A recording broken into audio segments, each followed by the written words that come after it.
Good afternoon, Hawk fans. We are live from Children's Health Stadium in Prosper, Texas, home of Prosper High School football. And Jay, we are in a beautiful stadium here on a beautiful day that's actually starting to feel like a little bit of twinge of fall, at least in the morning time. Well, it's not fall now because it's already hit 90 degrees, but we'll take it based on some of the weather that we've had the past couple of weeks. It's not going to hit 100 degrees. I think the temperature may hit 93, 94 by the end of the game, but clear skies, great trip here. I know actually the football team came here yesterday, did a little team building, but I'm excited about another day of football. Going to be a great day for football here. We've traveled just about 3 hours to make our way here, playing a team from all the way out in Midland. If you remember last year, the Midland Christian Mustangs came all the way to Texarkana, and really that team makes a cross country. You say cross country, cross state trek, might as well be cross country. Last year, I think by the time they played us, they had played in El Paso and in Austin, and then in Texarkana. They played in Austin last week, and then now meeting us here in Prosper today. The Hawks, of course, coming into today's action 2-0 on the season. A couple of big wins to get us started. Midland Christian coming in at 0-1. And Jay, today's ball game, you know, you look at it on paper and you say, oh, well, we should come out and do what we need to do, but you have to make it happen out there on the field. What are some of the things that you're going to be looking for to see from this Hawk team, and what are some things that you want to see us grow in and improve on as we continue to build up into the season? Well, one of the things that you'll notice over Josh Gibson's career with Pleasant Grove is he's been able to implement brand new offense throughout the season. Right. And so we're going to see some double tight ends today.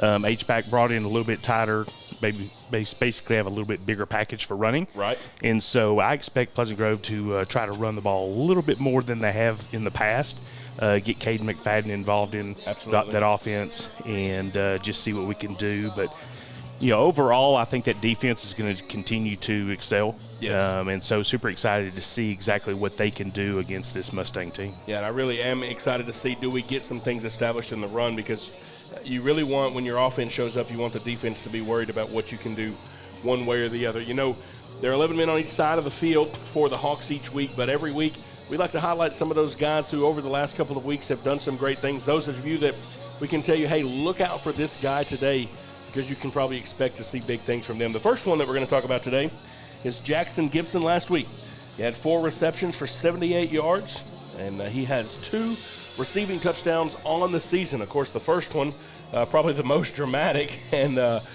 in the win in week 1, and then last week got the scoring started for the Hawks as well there at home. But Jackson has really just been doing a great job, especially out of that slot. Just real shifty, has great hands, and I've really liked to see the way that he's grown this year. Well, I mean, his hands are what just impresses me. And you take someone of his size, and you've got to know that there's some toughness in there as well. Absolutely.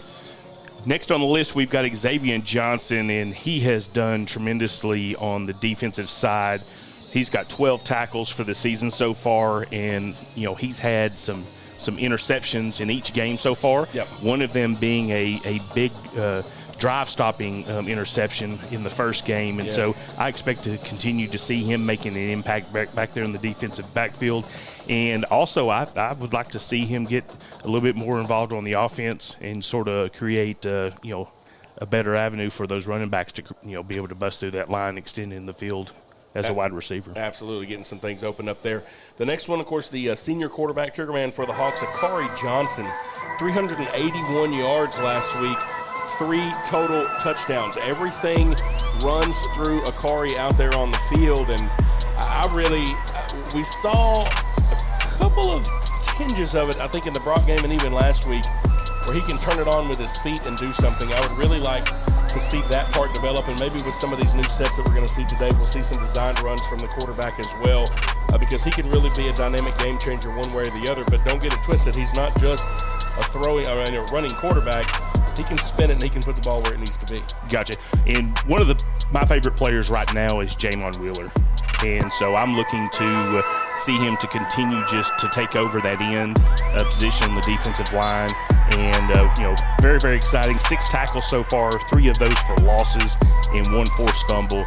And I believe he's got 2.5 sacks for the year. Had a great year. And then Nick Bells, the sophomore running back, comes out. The coaches talked about him, said he could really scoot. Last week, 86 rushing yards, had a receiving touchdown. And I tell you, he's one of those, when he gets the ball in his hands, you feel like at any time he gets a step on somebody and this thing could go all the way to the house.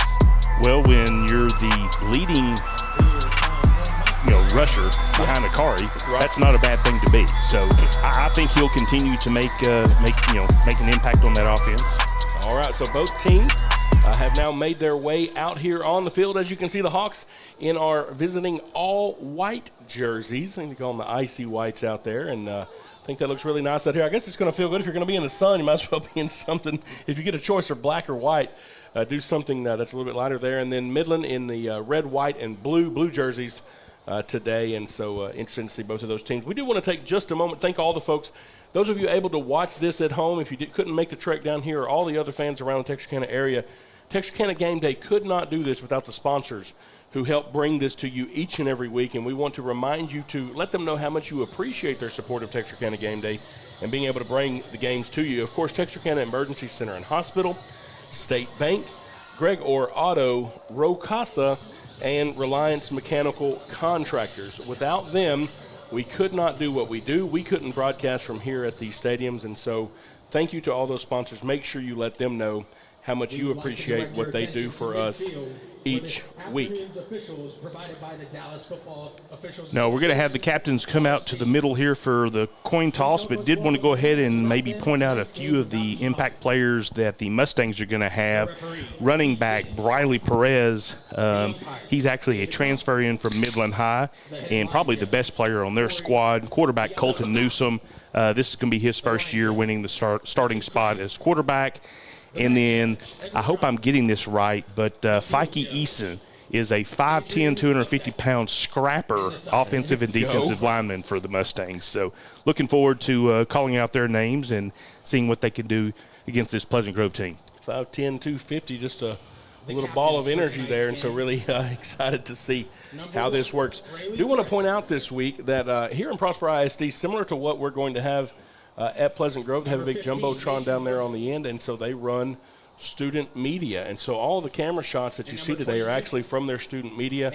That can be broadcast to the video board, but they can also come up here to us for Texarkana Game Day. And so we want to appreciate them and all of those students who are out here on a Saturday from Prosper High School to help bring you these shots today. And so that's one of those things that makes it us able to do this with kind of a little bit smaller crew when we show up somewhere like this, and so we appreciate their hospitality. I was talking, Jay, to the gentleman that let me up in the elevator, and he's known Coach Gibson and Justin Gibson for quite a long time, and he said make sure I give them a hard time, and so we don't have to worry about doing that.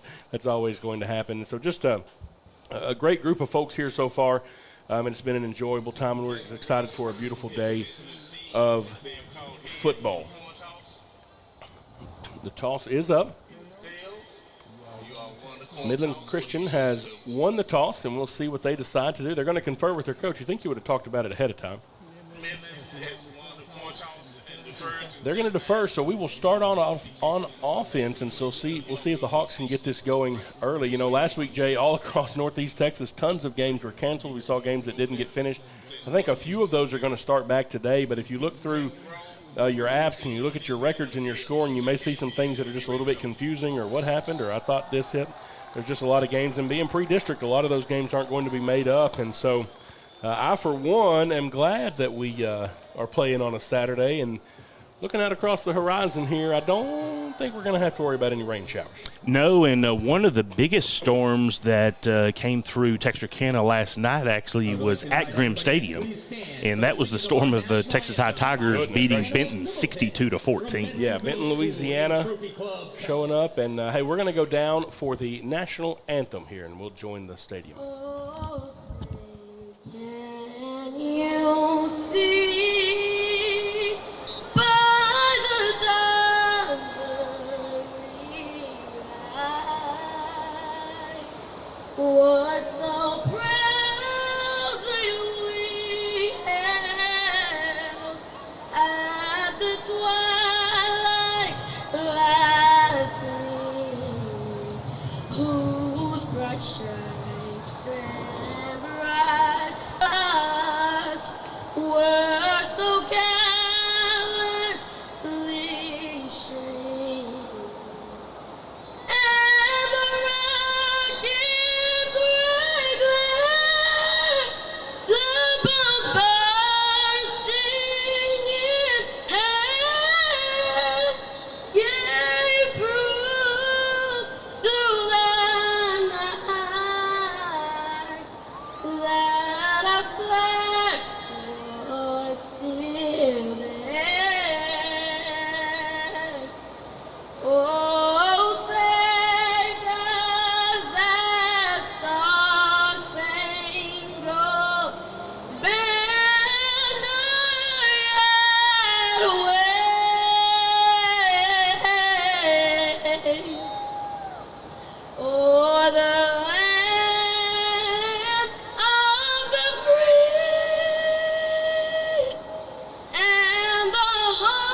young lady.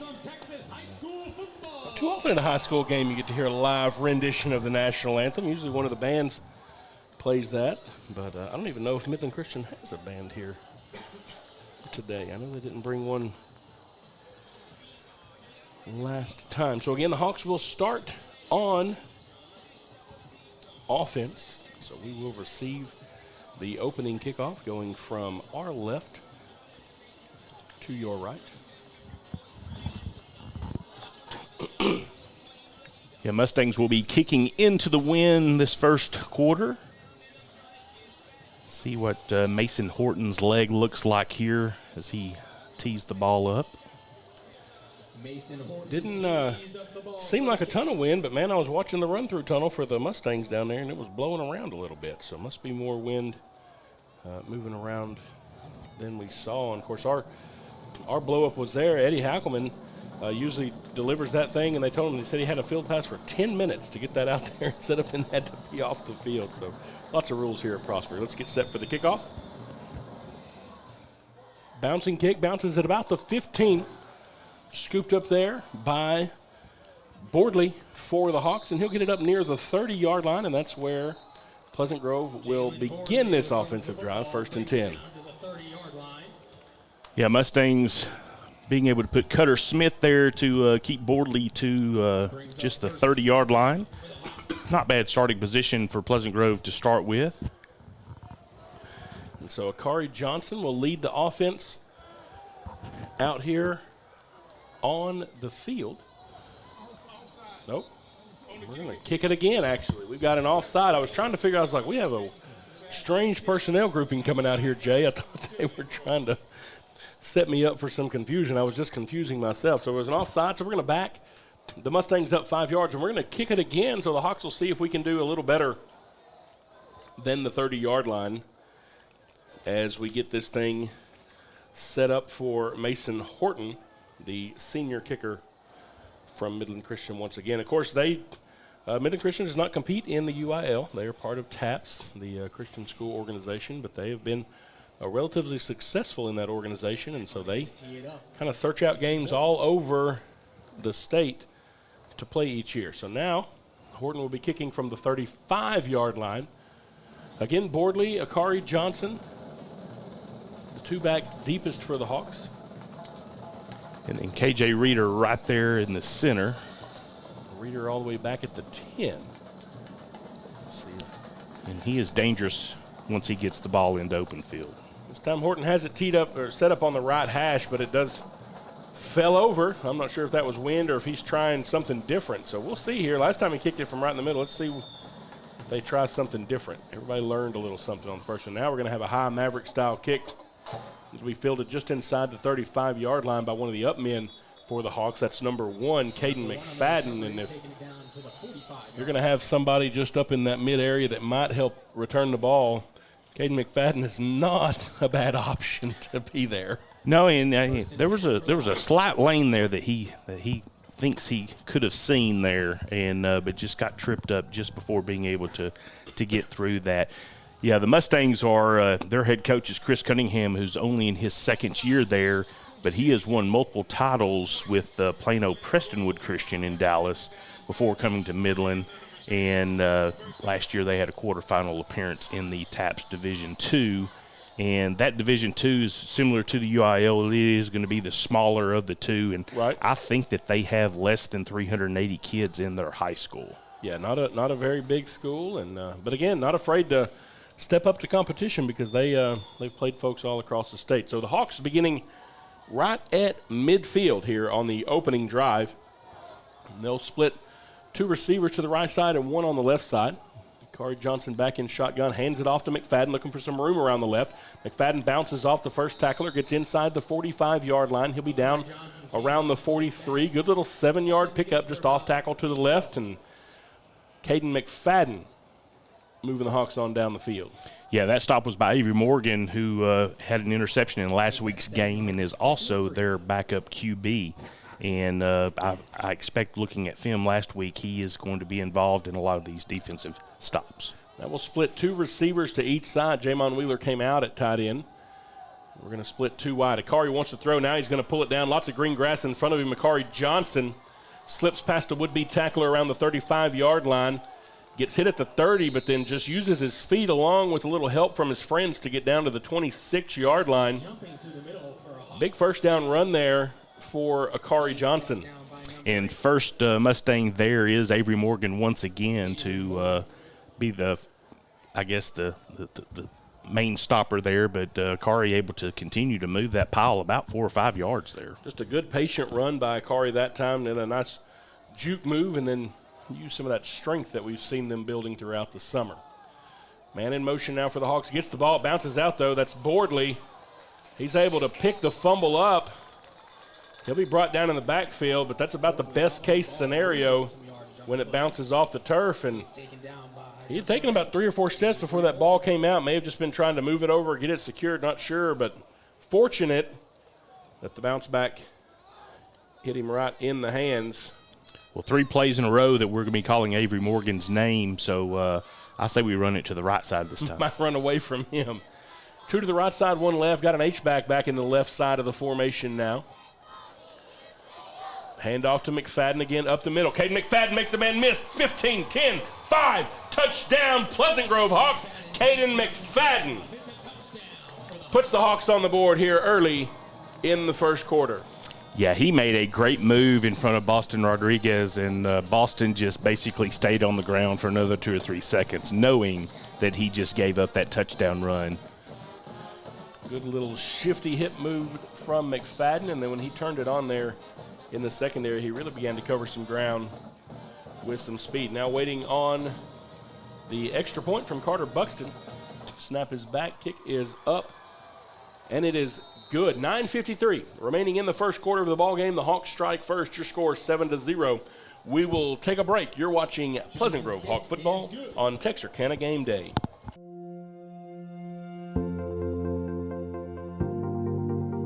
We are excited to announce here at Texarkana Emergency Center and Hospital that we have expanded our capabilities to better serve our community. As a hospital, we have the capability for inpatient services. After your outstanding emergency care, we can smoothly transition you into one of our new inpatient rooms that have telemetry monitors in every room to continue your concierge medicine care. While our patients continue receiving their care in their inpatient suites, we also make sure that your loved ones are taken care of with our outstanding facilities. Our added services include a procedure room and also the capability of MRIs. With our imaging, we are able to offer outpatient, inpatient, and emergency room, MRI, CT, ultrasound, and X-ray. We are honored by your support and look forward to serving all your future medical needs.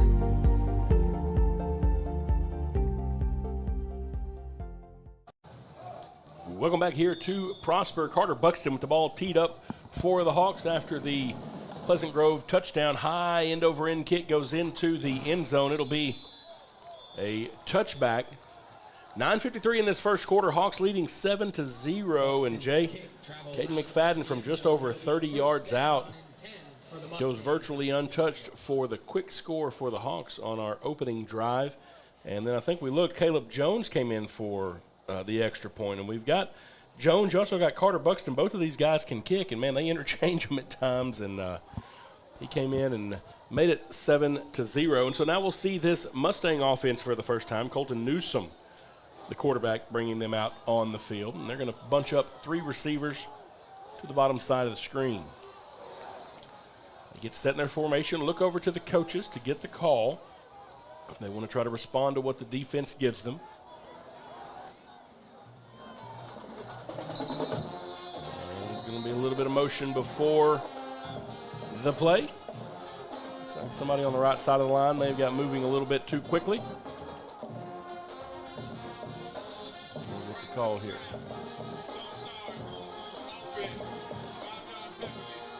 So the Mustangs will back up 5 yards.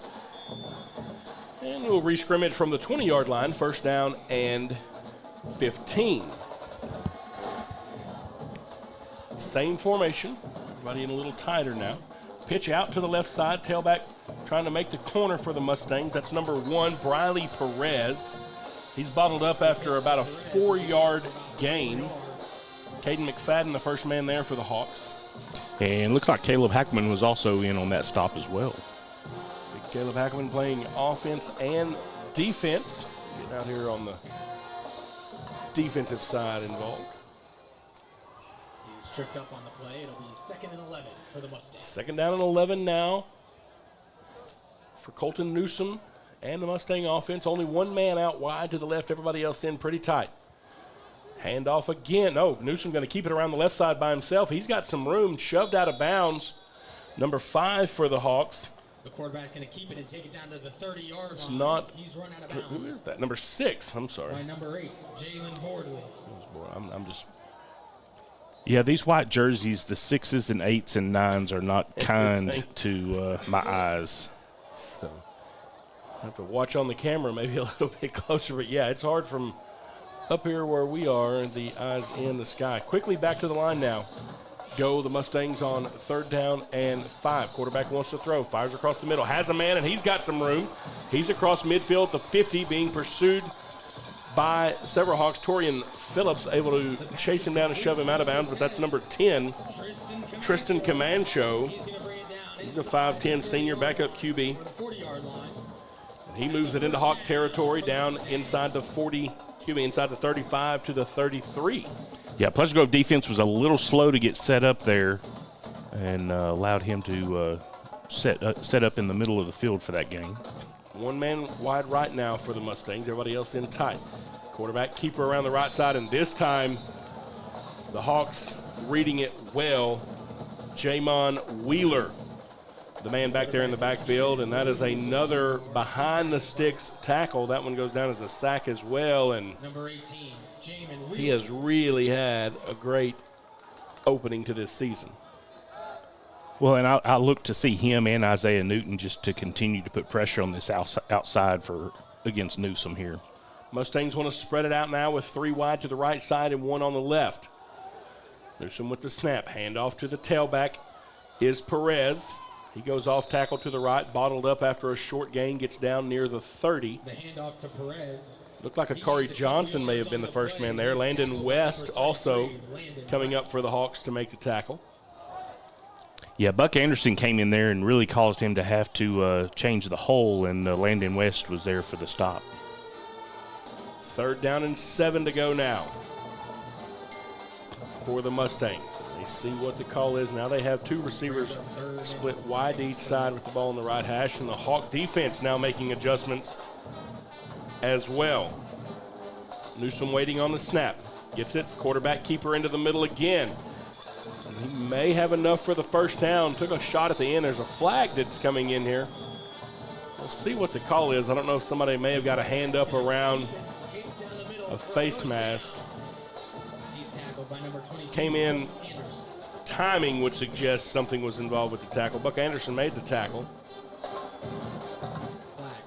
Let's see what the call is here. And it is going to be a face mask. And so this will add to the end of the play. And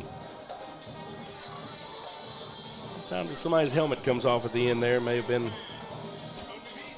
inadvertent face mask involved in the tackle. Number 22 is who lost his helmet. He's not on the Well, that's Newsom. roster. He has changed from 5 to 22 this game. Well, there we go. Oh, well, see, I've been. I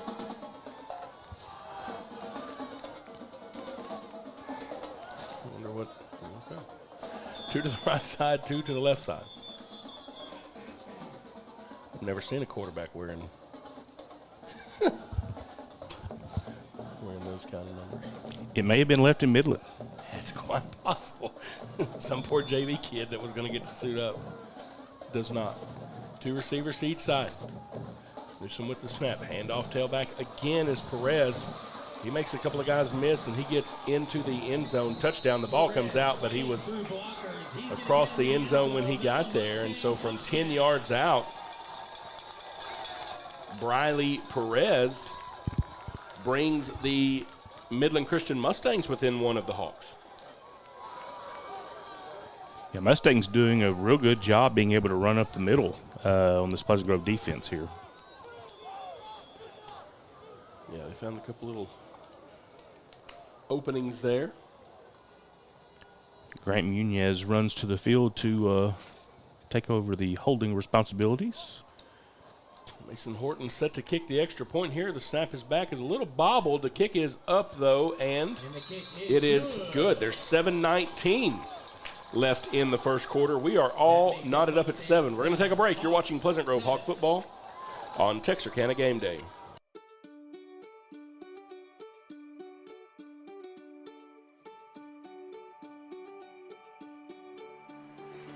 Life is busy, and we get it. The State Bank mobile app was designed to make banking more convenient for you. Check account activity, make transfers, pay bills, and manage your debit card in a snap. You can deposit checks from the convenience of your home or wherever life lands you. The State Bank app lets you organize your accounts, manage alerts, and easily email our customer service experts. Now that you have State Bank at your fingertips, you can spend more time doing what's important to you. Your family, your bank, State Bank. Welcome back here to Children's Health Stadium in Prosper, Texas, as we are all knotted at 7:19 left in the first quarter of this one, as Briley Perez puts the Mustangs on the board to knot us up at 7. And now Mason Horton set to kick off once again. High end over end kick. Be fielded at the 3-yard line. Up across the 20. Nearly to the 20. And that is KJ Reeder for the Hawks. And so the Pleasant Grove starting now at our own 18-yard line. And number 23 made that stop, but I do not have him on my updated roster list. Maybe you have one that's a little more accurate than mine. Maybe he's the quarterback also. I don't know. So. Everybody's wearing different numbers today. They're trying to keep us confused. 1st and 10 now for the Hawks as they bring them out. 2 to the right side, 1 to the left side. Akari Johnson back in shotgun. Wants to hand it off, and the Mustangs read that one well. Number 13, Nick Bells, we talked about him in the pregame show. The ball carrier on that one, but really he did not have an opportunity to get moving as several blue jerseys read that one and were in the middle of the handoff. Yeah, left side of the line definitely did not hold their part up on that play. So, like I said, I think Pleasant Grove may want to run to the right. 2nd down and 14 to go now for the Hawks. Stay away from Avery Morgan. Move the H back over in the left side, and he has had most of the tackles for Midland Christian to start off. Akari rolling to the right, wants to throw, firing down the field, has a man, incomplete. Trying to get over under it was Xavion Johnson, and Akari just left that a little bit to the right. Xavion was wide open. If Akari could have put it there, he didn't have anybody close to him, but maybe that roll to the right made the ball float a little bit too far to the right, and Xavion couldn't get through the defender to get there. Yeah, Gibson also did a good job setting in the middle of that coverage there, but Akari had a wide open. Xavion Johnson just was not able to connect. So now a big 3rd down here for this Hawk offense.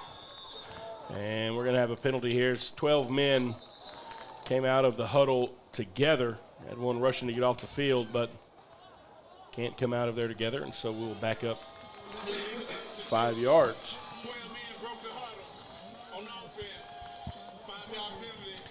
Yeah, I know Coach was talking about adding some new offense. I don't know if he's got a 3rd and 18 or 19 play in the book, but hopefully there is one. Definitely have the athletes for it. Bell's still in at tailback. He lines up to the right side of Akari Johnson in the backfield. 3 receivers to the wide side of the field as well, trying to spread them out. Akari on a quarterback keeper the whole way. Looking for some room in the middle. He'll get up across the 20. Akari picked up all of the penalty yardage and a little bit more up near the 22-yard line. Still be about 7 yards shy, and the Hawks will send in the punt team, but Akari does a good job to get the offense out of the shadow of the goalpost. Yeah, Boston Rodriguez is one of the Mustangs there to make that stop, and he is also going to be the punt returner on this particular play. Rodriguez will be standing just across midfield near the 45-yard line. Cade Martin is the punter for the Hawks. He gets the snap.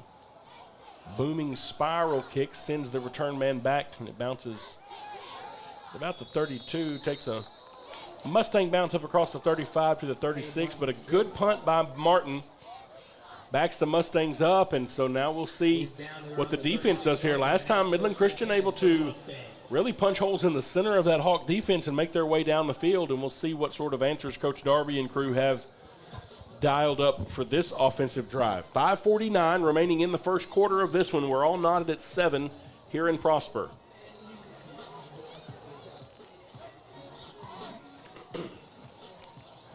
It looks like Noah Sexton is going to be coming in one of the linebacker roles along with Buck Anderson. Shore up that middle. Colton Newsom and Briley Perez, the 1-2 in the backfield with twin receiver splits each side for the Mustangs. Hand off to Perez, looking for room around the right side. The Hawks stretch him out. Try to keep him from going north-south. He may pick up a couple of yards, and that's just good pursuit defense by the Hawks there. Number 22, Buck Anderson, the sophomore, the first man there for Pleasant Grove, and you really like to see that defense forcing an east-west move. Yeah, Jamon Wheeler was first through, but was just able to be at the outside of his reach for that loss of tackle there. Newsom brings him in tight this time, rolling to his left, wanting to throw. Has a man open down the field, incomplete. Just out of reach of Callaway Rodriguez. And I'll tell you, he had his man beat there. Hawks coming over in coverage, KJ Reeder, as well as Torian Phillips. Unfortunate that one was just overthrown a little bit, and now it's third down and long. Yeah, right at the very fingertips of the Mustang receiver. Well-placed ball. Because only his receiver would have had a chance to cut that. Two receivers to the right side, two on the left side now. Newsom waiting on the snap and shotgun, looking to his right. Now he rolls to the left, has some green space in front of him. He'll see if he pulls it down, and he does.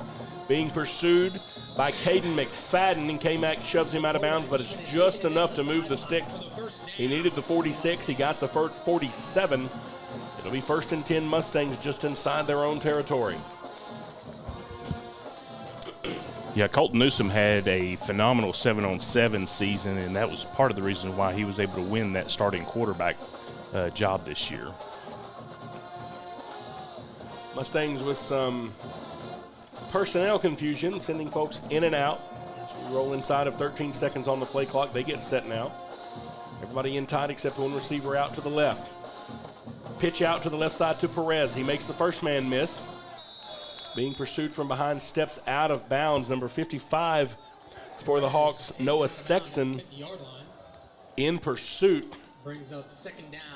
Perez steps out right at midfield, and we'll have 2nd down and 7 now.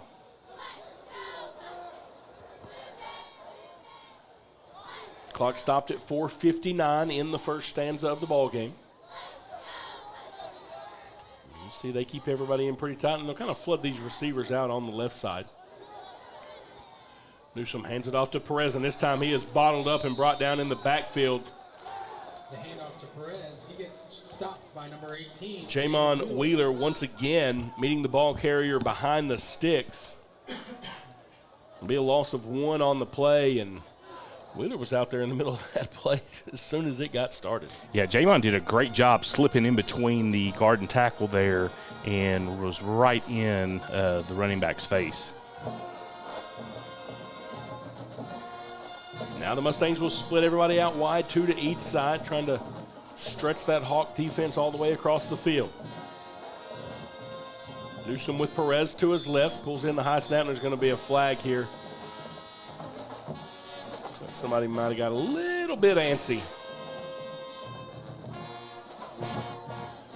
And here the Pleasant Grove band over across the field, and they made the trip down this morning with the Showstoppers.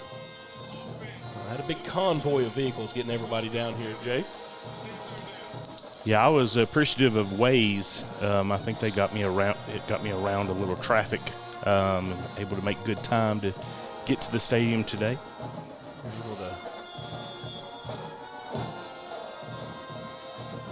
So after the penalty, it'll bring up 3rd down and 13 to go now.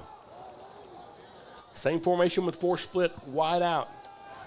Newsom wants to throw, has a man across the middle, caught.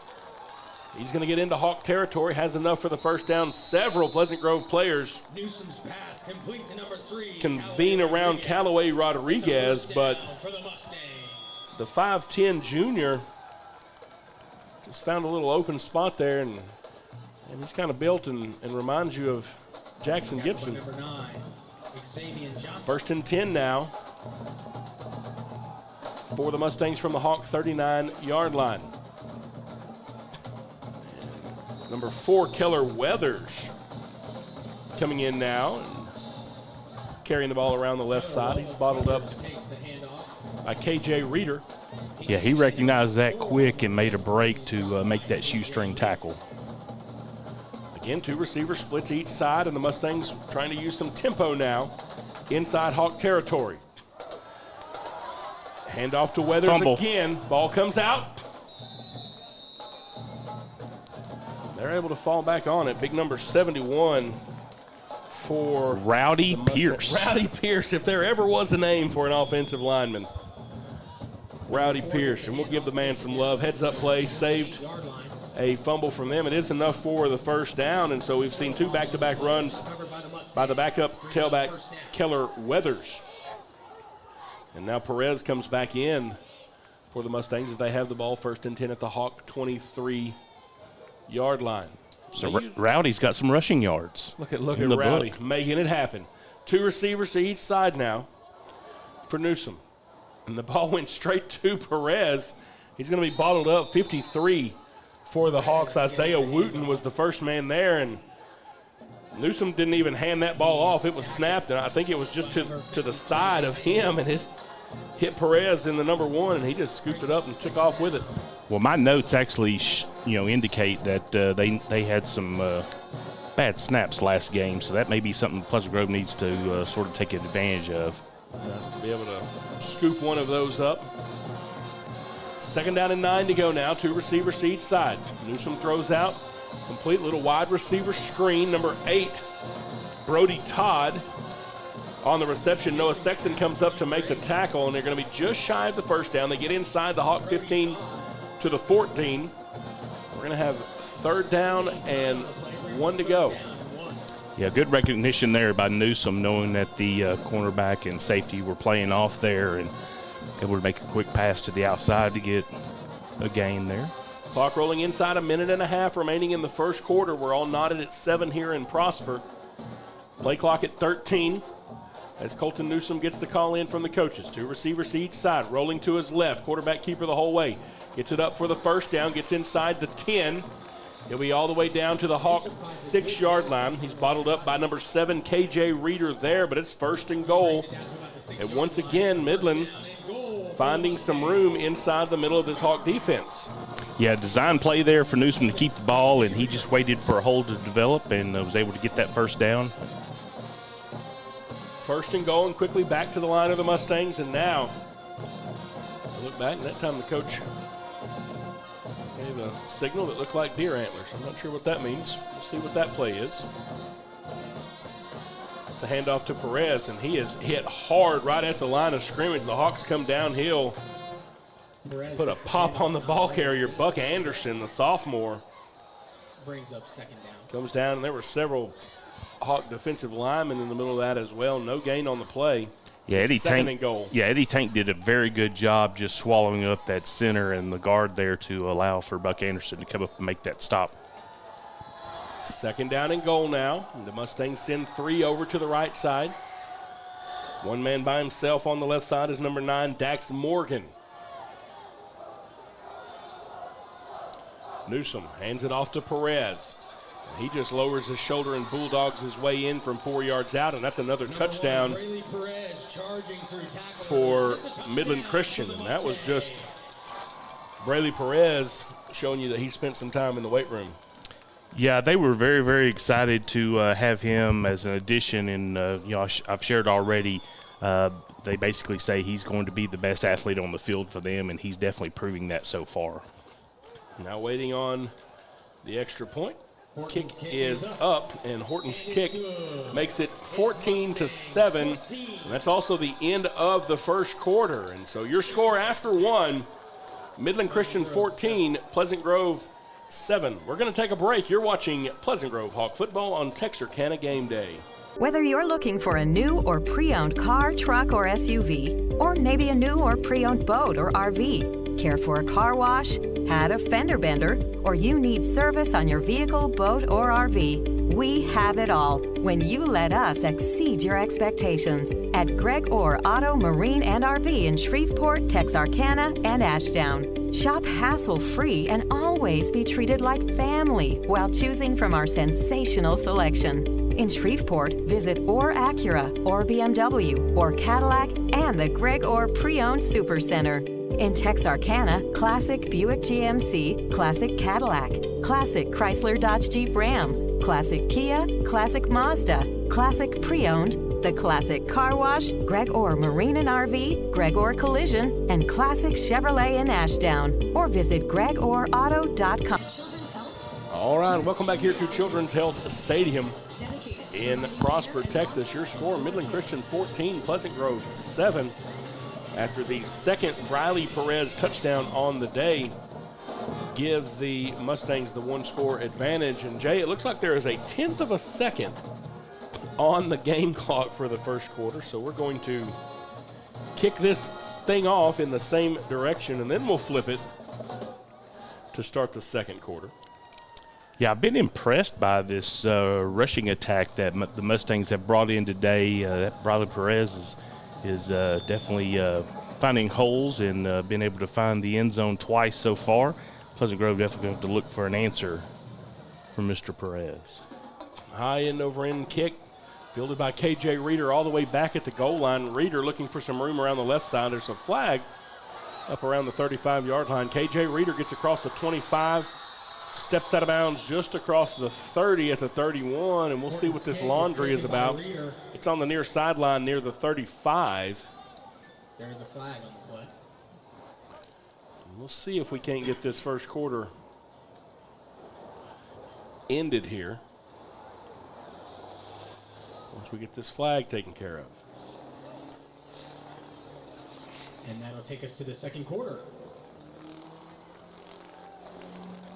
They say it's the second quarter. We'll give you some scores here. Jay talked about it earlier. Texas High beat Benton, Louisiana 62-0 last night. Tatum was up 13-0 over Pittsburgh when that game ended. And again, most of these games are not going to be made up. Liberty Ilo was leading Mount Pleasant 12-7 when that one ended. Winsboro was leading Hooks 21-13. I went to that game last night. That was a good back and forth game. I tell you, Winsboro, their offense is pretty good. Spring Hill was up 35, beat Gladewater 35-21. North Lamar got them another win, 49-14. Yeah, North Lamar is 3-0, and it's been a while since I've seen that come out of Lamar County. They're going to have a hold against us on the return, 10 yards from there. Still the end of the first quarter, so we'll flip it and come back on the other side here in just a minute of that. Chose Gilmer beat Paris 43-40, so I don't know if they may have come back to play that game today, because I don't think it was that much of a score last night when it ended, but maybe it was. Carthage won big. I read a thing this morning. They talked about the number of yards that the young Surratt put up in that one. And then, of course, we are trailing here 14-7. So those are some scores from around the Northeast Texas area as well as our schedule coming up. We'll see what Coach Gibson has dialed up for this second quarter of this game to try to get this game squared back up. Pleasant Grove is going to be starting from their own 18. Last offensive drive started deep back there as well and unable to get anything moving, and so we'll see if we can get something happening here. Kari Johnson bringing them out on the field. Christian Reitner, senior, is in at tailback now for the Hawks. One receiver to the right side, two receivers down on the left side.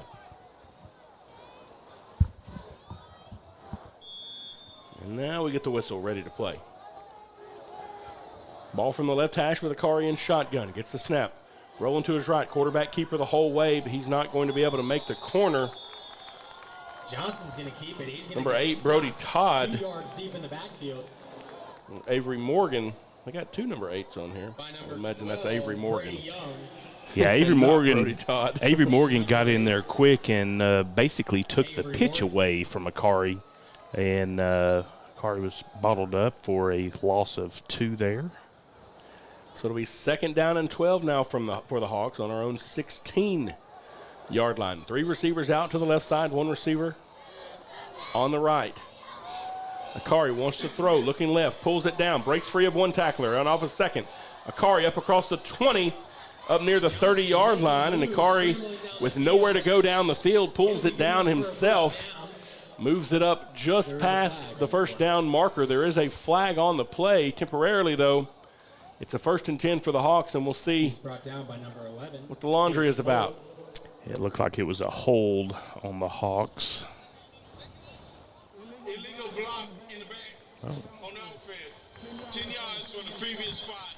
Replay, 2nd down. So block in the back from there turns a 1st down run into a 2nd down and probably around 24 or so to go.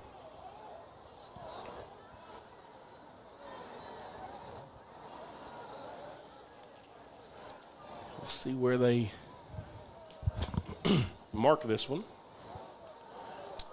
Yeah, Pleasant Grove's already had a couple of penalties to put them in some 2nd and long and 3rd and long situations.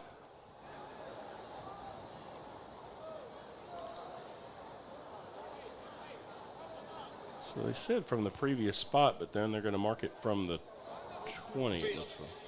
The illegal block was a couple yards downfield. It will be a sport from that spot. All right, so we're going to mark it off from the spot of the foul, which by the looks of it was the 20, so it'll move it back to the 10. We'll make it 2nd down and 18 to go for the Hawks. So a little confusion out there, and it's still early in the season for the men in stripes as well, I guess. And they get all that ironed out. And so now Akari Johnson will have 3 receivers wide to his right side and 1 man by himself to the left. Akari running around the right side. Quarterback keeper has 1 man to beat, beats him, spins off a tackle at the 15, gets up near the original line of scrimmage. Keeps it, picks up about 6 on the play. Bring up 3rd down and around 11 to go, and that one, Akari the entire way. Yeah, he was eventually pushed out by number 11, Case Cole, but number 32, Brady Alsop, was there to slow him down until they were able to get him out at the 19, Yep. yes, 18-yard line. Yeah, and you see Alsop there from that linebacker position. You can tell they have him responsible for the quarterback and trying to spy him, and with a mobile quarterback like Akari, that's something you have to have. Now twin receiver splits each side, single back formation with Johnson. Akari wants to throw, firing left, caught. Still be shy of the 1st down. Jabrian Baltimore on the reception for the Hawks. I believe that was Noah Phillips there for the stop for the Mustangs. On 4th down and 5 to go, the Hawks will send in It's 4th down for the Hawks. the punt team with Cade Martin. And so a couple of flashes of things, but really, I think, Jay, you talked about it, a couple of unfortunate penalties put you behind the sticks, and there's really just not a lot of options when you get 2nd and long and 3rd and long. This ball is tipped, so it'll be a very short punt. Taking a fortunate roll for the Hawks, though. It'll go all the way up near midfield and be down at the 49-yard line in a play that could have been much worse when someone gets a hand on it, and maybe that's just a symptom of how hard Cade Martin kicks the ball, but Yeah, it looks like Cade did one more extra little twist with the ball and allowed the Mustangs to get in there and get a hand on it, but power overcame that a little bit. And so here we go with the Mustangs back on offense. And, Jay, they've been able to move down the field the last couple of drives and get in for a score. And I'd really like to see the defense make an adjustment here and see if we can't figure out a remedy, especially to some of these runs in the middle. 2 receivers to each side now for Colton Newsom and company. Gets the snap and hands it off. Number 4, Keller Weathers, the tailback, gets it up near the 40-yard line. He picks up 9 yards. And moves it down inside Hawk territory. Yeah, 2nd and 1. A late flag was thrown in by the back judge. We'll see, and they did have Weathers tackled by number 9. Face mask aided the last offensive drive for the Mustangs. And again, that's something you can't allow on the defensive side as well. So we'll see what this call is. There have been quite a few flags on the day so far. Play. Unsportsmanlike conduct. Number 22 of the defense. 15 yards. We'll be to the end of the play. Touchdown. So there's Number 22 first. Unsportsmanlike conduct. an unsportsmanlike conduct at the end of that. And we've got some up downs going on the Pleasant Grove sideline. Coach calls a timeout, and they are not happy about something that's going on there, and Coach Gibson's going to pull that team together and see if he can't do something to get a little bit of focus over there, because that is not indicative of what they want to be. And, yeah, just some miscues, and we were kind of talking about it there, and Coach Gibson says, hey, we're not having this. We're going to buckle in and slow down on some of these penalties. Coach Gibson has done a good job in the past being able to take these timeouts to refocus his team. And any time that he has done that and brought the team together in a huddle, they've typically have come back out and proved him right in making that call, bringing them all together. And so when we come out of this, it will be 1st and 10 for the Mustangs at the Hawk 25-yard line. And so some business to take care of after that, and we'll see how this Hawk defense responds. Coming out of the Texas A&M Texarkana timeout. 2 receivers split to each side for Colton Newsom and the Mustang offense, and Keller Weathers is still in at tailback. They move him over to the left side of the formation. Newsom gets pressure the snap. from Pleasant Grove. Hits a man in the flat. It's complete to Weathers. He cuts it back inside at the 10. He's at the 5 and knocked in, and that's a touchdown from 25 yards away. And Weathers just a good patient run after the catch and just found a seam, kind of weaved his way through the middle of that Hawk defense. Well, Chris Cunningham, the head coach, had the perfect call against that Pleasant Grove defense right there. And Hawks kind of sold out on a blitz, and a lot of times when you do that, you don't have enough guys in that secondary, and they were able to take advantage. Now the kick is up. It is no good. 9:45 left in the first half. Midland Christian 20, Pleasant Grove 7. We're going to take a break, and we'll come back. This is Pleasant Grove Hawk football on Texarkana Game Day.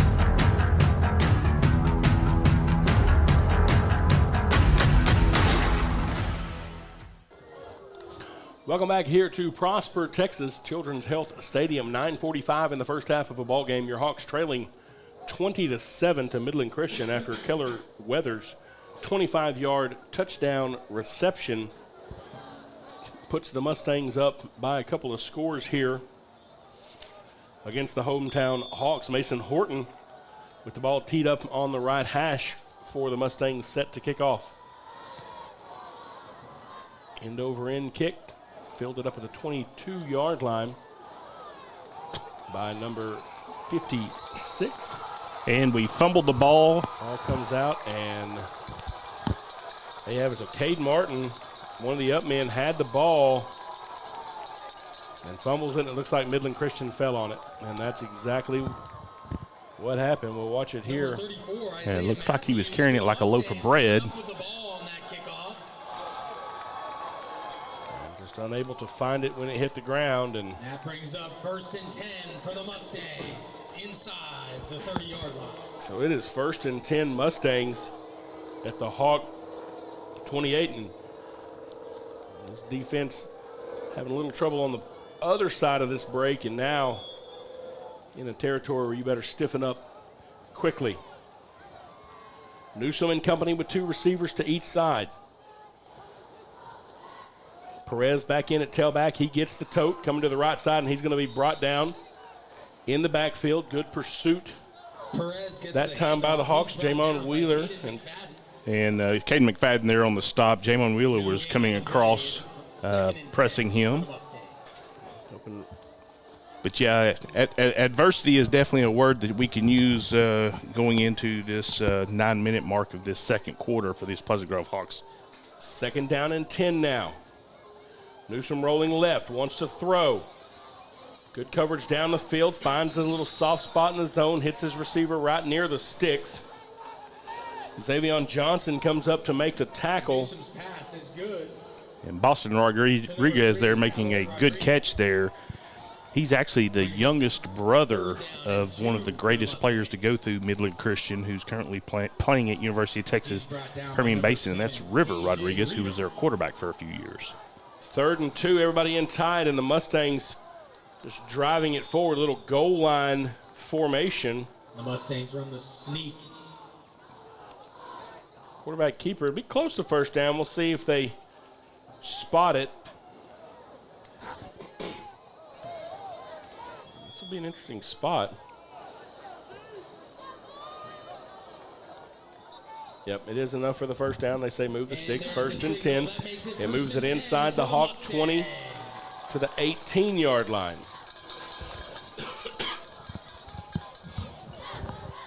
So now 2 receivers. Again to each side for Newsom. Perez, the tailback, next to him. And there's a little bit of movement too early. We'll back it up 5 yards and do the whole thing all over again. 8:03 left in the first half. The Hawks trailing it 20-7. Well, and that may be a little break this defense needs. Past couple games we've had some bend don't break moments for the defense, and they tend to stiffen up a little bit better when the field gets shorter. So that's what I'm looking for. Maybe Xavier Johnson adding his 3rd interception of the year.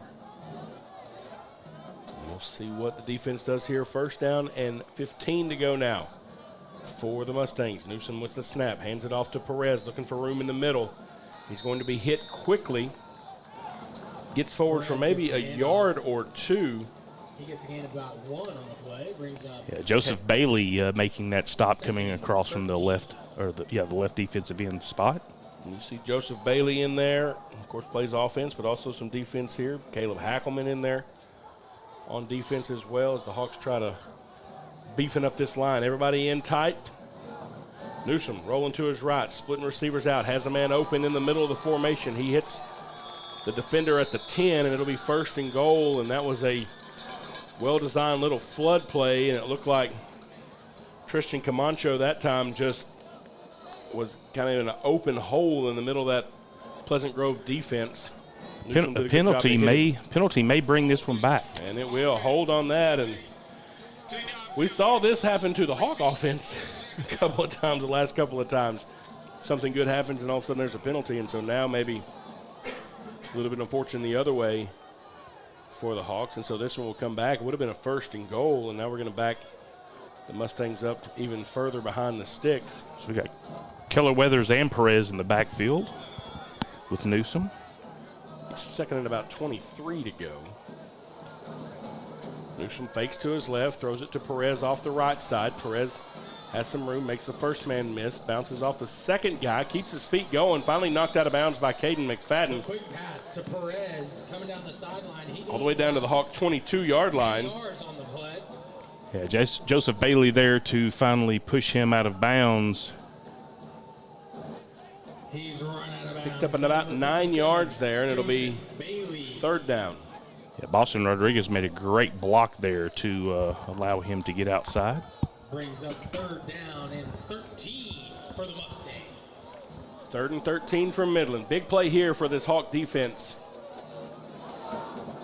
Needing to get a stop. They spread them out with 2 to each side. Hawks showing blitz now. Newsom wants to throw. Fires quickly across the slant. Incomplete. Trying to get it into the hands of Rodriguez, and Rodriguez was there. The ball just a little bit in front of him, incomplete, and so now it's 4th down. They bring out Horton with the kicking team. And Horton will be out to attempt the 38-yard field goal. If I'm Pleasant Grove, I'm sitting in the house. Yeah, because I haven't seen a lot of really successful kicking from Horton.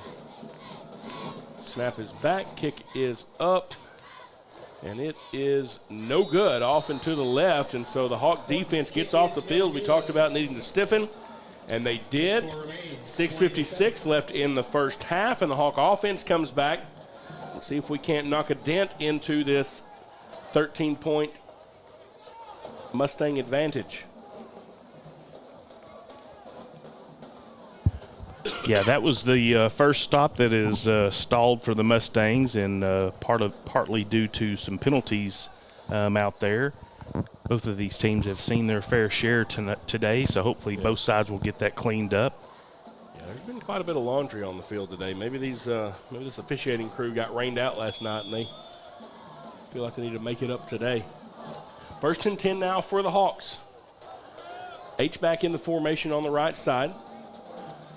Ball is handed off to Nick Bales. Gets forward for a couple of yards before he's swaddled up there on the right side. It'll be 2nd down and 8. Isaiah Matthews making the tackle from the defensive tackle position for the Mustangs. Hawks now with tempo. Handed off to Bales again, looking for some room in the middle. Patient with his run.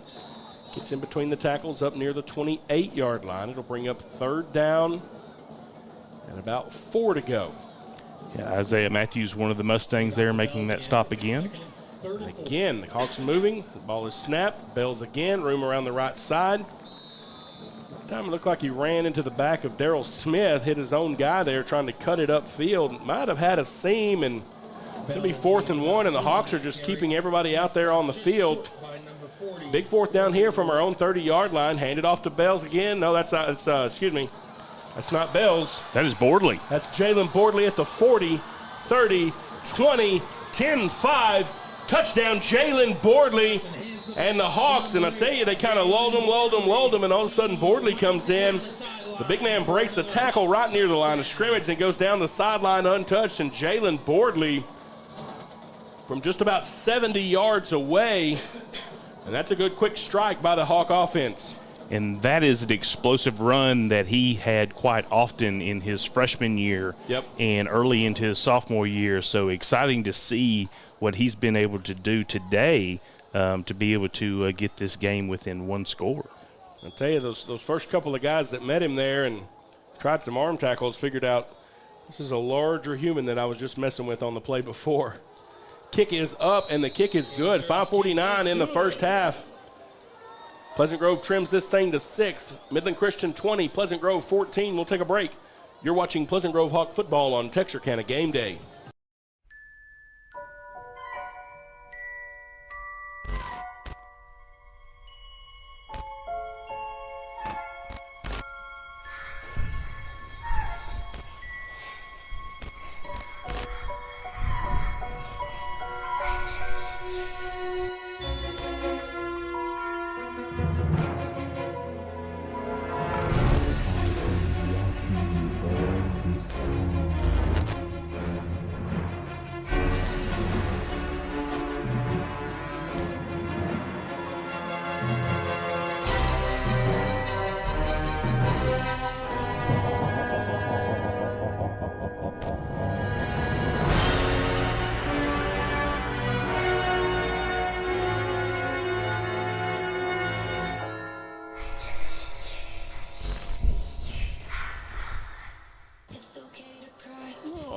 right, folks, welcome back here to More great music to get you up for the game.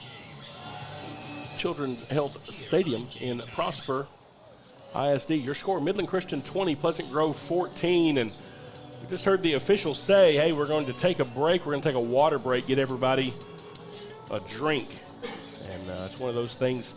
Student health, a big priority, especially in the heat. We've had a lot of hot times at the beginning of this year. And, Jay, that's something some of those guys that are old-timers and been around for a long time, they're sure not used to. But really, student health, the training programs, all those things that go into keeping student-athletes healthy have really grown over the last few years. And that just another example of it there where the officials stop and say, hey, get everybody a break. Let's everybody get some water. And I don't know, I'm looking at my man running down there. He may have needed some water because I would need some if I was down there in the middle of the sun. Well, it's a different game. Not only are the athletes faster and stronger, but when you're playing on these turf fields, the turf just holds so much of that heat. And, you know, possibly the rains that came through the past couple of days may have cooled down the field just a little bit, but when you have days and days and days of 90-degree weather, it never has a chance to cool down, and it probably feels over 100 degrees down there. It'll be smoking. Carter Buxton with the ball teed up, and the Mustangs will have a chance to return this one from the 2-yard line. That is Perez, and he is hit at the 10, breaks free of the first guy, but then is wrapped up by several Hawk defenders before he can get to the 15. And I would imagine they probably asked Buxton to hold that up a little bit because him putting it through the end zone is not difficult. And that time the Hawks with a little better field position for the defense as KJ Reeder, the first man down there for the Hawks, makes the Mustangs start with their worst field position of the afternoon. 5:42 left in the first half. Pleasant Grove trailing 20-14. Starting to talk like Elmer Fudd there when I tried to say 20 and trailing at the same time. I try not to say trailing. Yeah, well, most Pleasant Grove fans are the same. I need to talk to Coach Gibson about that. 2 receivers to each side now. Colton Newsom and company on the field. Briley Perez is the tailback. Newsom conferring with the sideline. Gets the snap. Hands it off to Perez. He tries to bounce it outside. That's not going to be Perez. That's going to be Weathers. And the Hawks meet him there. Caden McFadden was the first guy there. Yeah, one of the things that I've noticed are the defensive ends for Pleasant Grove might be taking too sharp of an angle, and a lot of those outside runs are going right outside their arm grasp.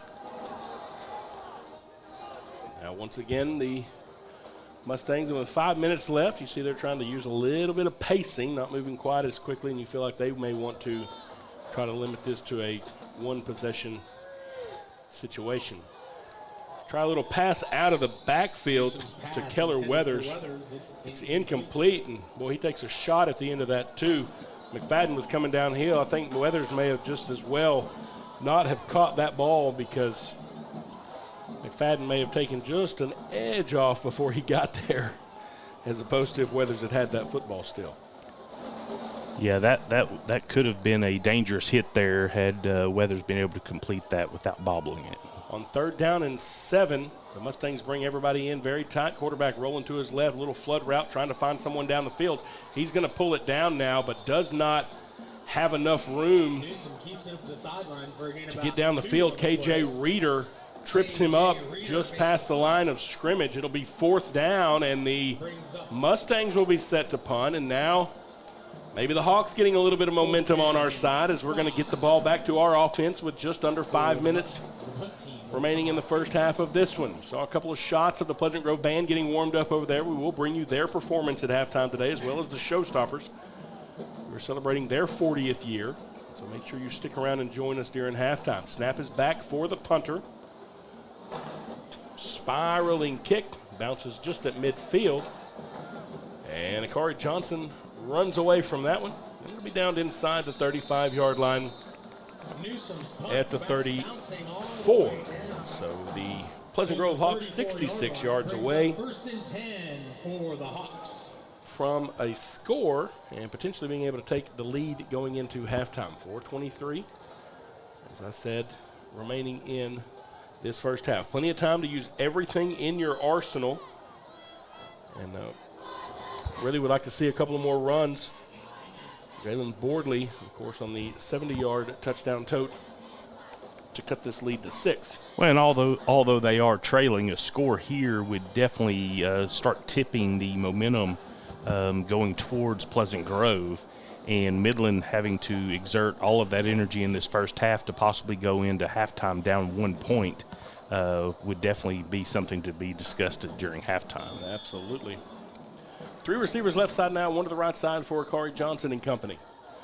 He's going to hand the ball off. No, Johnson going to keep it, and the senior quarterback gets up across the 40-yard line, picks up about 6 yards on first down. It'll be 2nd down and 6, and it seemed like that play took a little bit of time to develop, Jay, but then Akari was able to turn it around as he came around the corner and really kind of turned what didn't look like a ton into a pretty good offensive pickup on first down. 3 receivers over on the right side now. Akari hands it off to Bells. Nope, Akari again keeping it. Picks up a couple of blocks from his receivers, and Akari Johnson will have enough for the first down. And that was just a really good heads-up running play by Akari. He looked at where the blocks were developing, and those receivers out there on the right side came in and really stayed on their blocks long enough for him to get the first down. 1st and 10 Hawks at their own 49-yard line. Yeah, Akari did a good job directing Torian Phillips to cut his route off and block for him to be able to get that first down marker for Pleasant Grove. 3.5 minutes now in the first half with the clock running. As the Hawks keep an H-back over on the right side in the backfield. He switches the side of the tailback as Akari looks into the defense. And a little flag. Somebody got to moving a little bit too early on the opposite side over there. So you see they got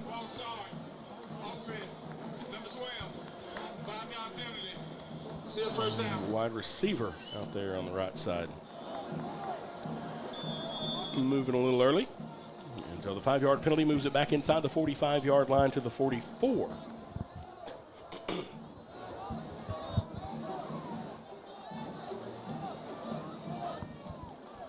Again, 3 receivers left side, 1 receiver right side. Caught by Torian Phillips now out here. He looks for some room up the seam.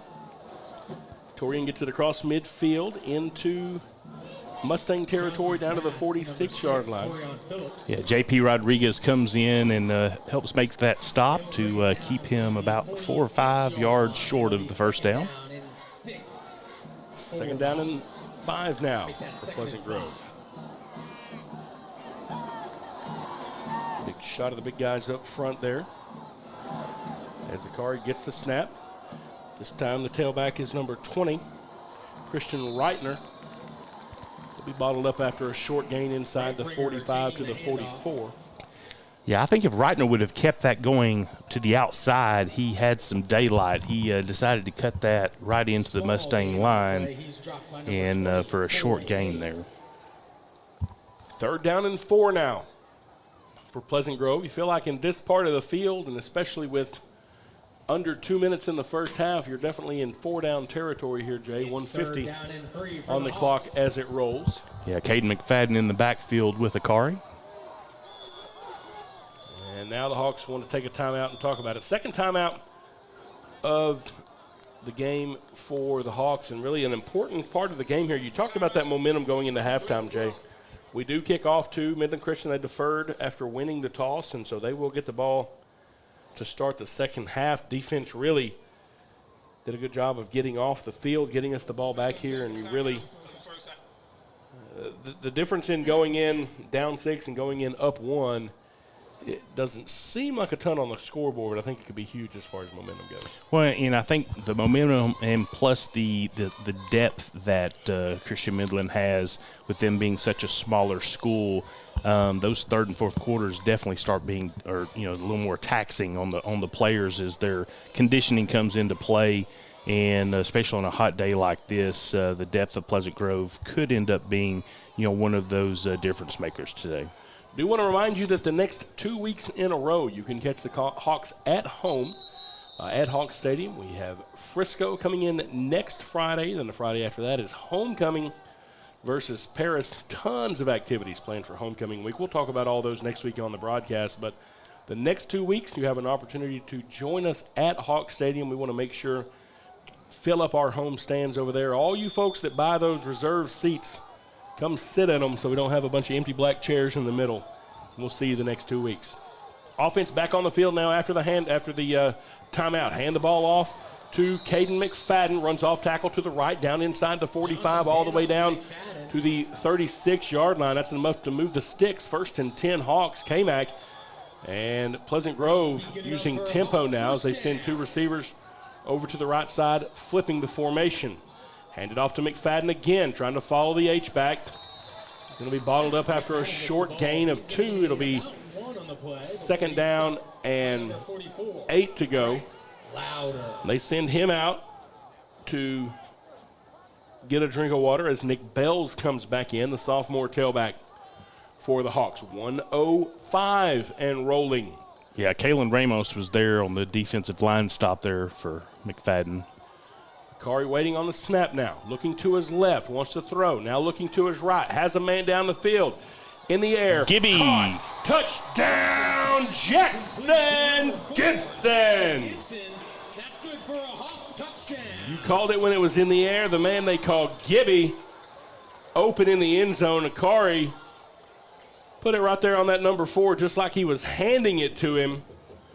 We've got a tie ball game waiting on the extra point. That looked extremely familiar from the Brock game. Seen that a couple of times. Caleb Jones, the senior, set to kick the extra point here. And how about that picture-in-picture action? We can watch the kick and the officials. The kick is up. And that's a no-doubter. 50 seconds remaining in the first half. The Hawks lead it now 21-20. We're going to take a break. You're watching Pleasant Grove Hawk football on Texarkana Game Day. What's it like at Texarkana College? Life-changing. Starting here means you can go anywhere. We offer student support, student life, dual credit, and hands-on training. And now you can enroll anytime. We'll help you start your future at Texarkana College. Get started by visiting us on campus or online at texarkanacollege.edu. Your future starts here. Here at Local Habit Coffee Company, we are true coffee connoisseurs and the area's only third wave coffee shop. We are excited as football and fall rolls around to introduce this year's fall drink lineup. We have an all-organic homemade pumpkin spice latte, a delicious s'mores latte, and finally, a smoked maple bourbon cortado that can only be described as fall in a cup. No matter what your preference, you can get your dose of fall right here at Local Habit. We cannot wait to see you in one of our shops, and remember to go make something good happen.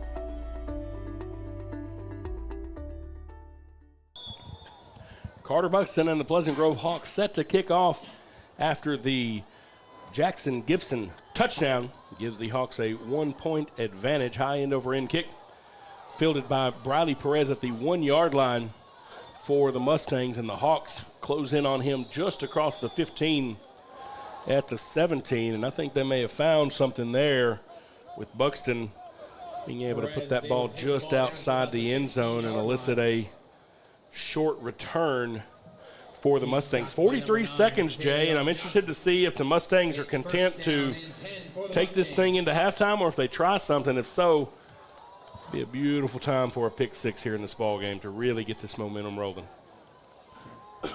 Well, a pick six to me, I think, would definitely cause halftime to be a little quiet in the Mustang locker room. Newsom splits 2 to each side. He does want to throw, rolling to his right. Good coverage down the field. He breaks out of a tackle. He's going to step out of bounds inside the 20-yard line, and several Hawks just giving him tons of problem. Big number 77, K.J. Greer, the sophomore guard nose tackle. That's a big man with a motor because he stayed involved in the middle of that play and was just bothering the heck out of Colton Newsom the whole time. Well, and the fact that he's playing nose guard, he had a few yards to cover on that play. Big man sprinting out there. 2 receivers now to each side. 34 seconds left as the ball is snapped. Incomplete. Newsom trying to get it to Callaway Rodriguez, throws it behind the sophomore. That's Boston Rodriguez, rather, the junior. Rodriguez. All these doubled up numbers on the roster frying my chicken a little bit. I'm thinking if there was maybe 10 or 12 more seconds on the clock, Coach Gibson may have used a timeout there. 3rd down and 9 to go. We'll see if the Mustangs run it here, if they put it in the air. If they put it in the air, you're going to leave some time for the Hawks if you don't get the first down. And they are going to run it, giving the ball to Weathers. He's not going to have the first down, and the Hawks are going to call a timeout now. 30 seconds left. Yeah, Xavier Johnson there with a good tackle to keep that to a somewhat of a short gain. 4th and 3. Be interesting to see what the Mustangs do. You know, like I said, the film shows that the snap to the punter is a little slower, and so I still think if we send the house, there could be a play or two that PG could make in this game. It'd be a good time for it. You feel like Akari Johnson will get this ball maybe somewhere around the 40 if they do get the punt off, and 26 seconds for 60 yards. Feel like anything could happen. Hawks, I believe, are out of timeouts. It looks like Pleasant Grove's just going to play it a little safe.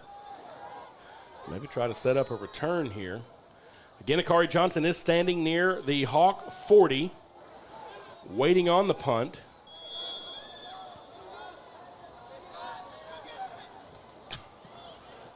And a shank of a kick by Colton Newsom. He runs around the right side, and the Hawks are going to have really good field position with 28 seconds left here.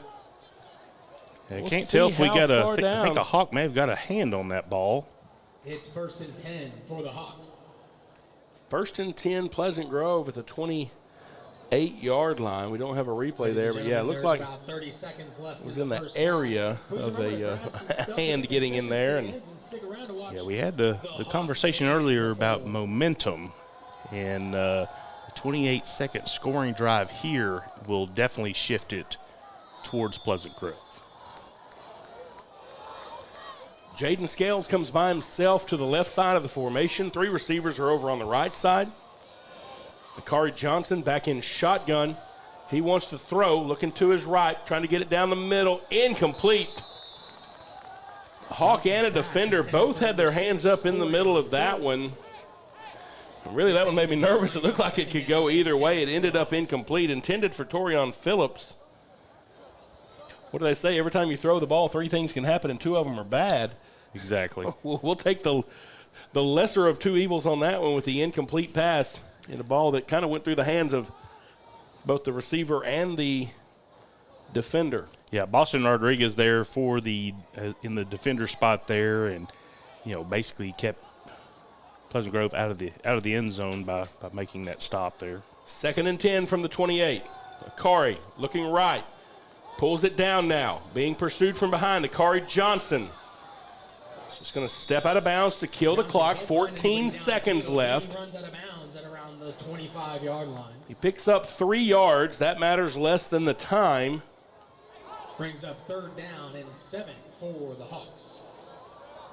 3rd and 7 from our own 25. Obvious 4-down territory here. Hawks trying to get something going. Yeah, Carter Buxton definitely has a leg. They may want to get a few more yards for him to try a field goal. 2 receivers split to each side. Johnson wanting to throw. Rolling right, throwing toward the sideline, incomplete. And we did get confirmation here. We talked about that punt. JoJo Bailey actually got a hand on that punt. Or club. Able to go back. Yeah, maybe if it was that left hand, yeah. But able to go back and see a replay here. So 4th down, and we're going to have a long field goal attempt here. 42 yards, and Midland Christian wants to talk about it with their guys. They've been able to get some guys back on special teams, and if you look last week in that game on special teams, the Hawks had a couple of scares there, and so this again potential for something big. There are 8 seconds left in the first half. Pleasant Grove leading it 21-20. Again, do want to remind you that the Hawks will be performing at halftime, although looks like we are setting up to face the visitor stands. And if that's the case, I'm not sure what kind of shots we're going to have for you from the band and the drill team, but we'll see. Do the best we can here. Again, using the crew and the camera shots provided to us by Prosper ISD and the folks in these great facilities here at Children's Health Stadium, and we certainly appreciate their help today. 42-yard field goal attempt coming now from Carter Buxton. Gibby's got to make sure those laces are turned. Carter, a good leg on the ball. Wind is with them. Buxton walks back. Distance should not be an issue. Snap is back, it's down. Buxton's kick is up, end over end. Good. 42 yards away, Carter Buxton increases the Hawk lead 24-20. We'll take a quick 30-second break and we'll be back for the end of this first half. You're watching Pleasant Grove Hawk football on Texarkana Game Day.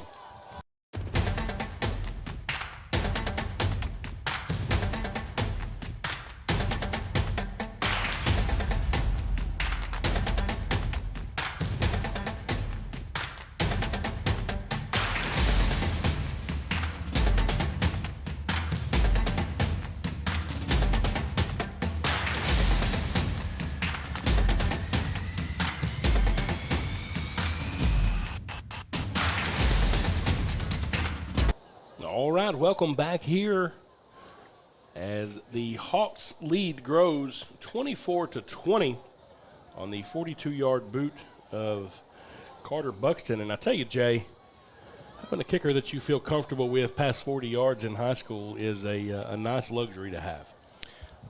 It is, and Pleasant Grove has the luxury of having two good kickers, and Carter has definitely made his short time at Pleasant Grove be very meaningful from the field goal perspective. And so he has now hit a 39-yard, and that one was 42? 42.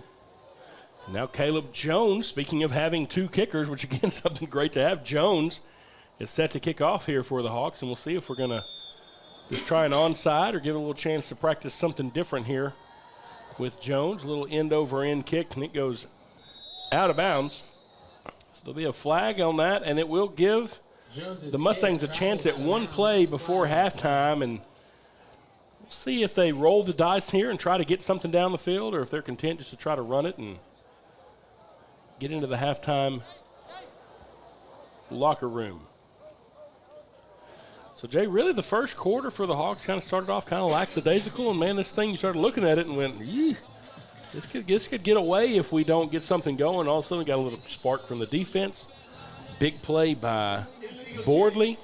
A touchdown reception by Jackson Gibson, and then the field goal. And all of a sudden, now we've got a 4-point lead, and in a half that I don't feel like, and I don't think any coach would argue with, is that we did not play our best brand of football in that first half. And so if you can come out of that with a 4-point lead, you maybe go in and talk about some things you need to get adjusted and fixed at halftime and come back and put this thing away in the second half. Yeah, midway through the second quarter, you started seeing some adjustments on the defense, and really haven't seen many penalties from Pleasant Grove since then. One play now for the Mustangs to try to do something.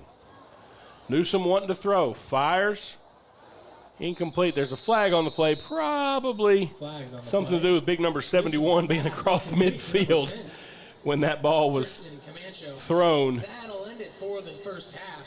And that's going to be the end of the first half. Your score halfway through this ball game, Pleasant Grove 24, Midland Christian 20. We'll take a 1-minute break and we'll be back for halftime. Try to get you some good shots of that. You're watching Pleasant Grove Hawk football on Texarkana Game Day.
We are excited to announce here at Texarkana Emergency Center and Hospital that we have expanded our capabilities to better serve our community.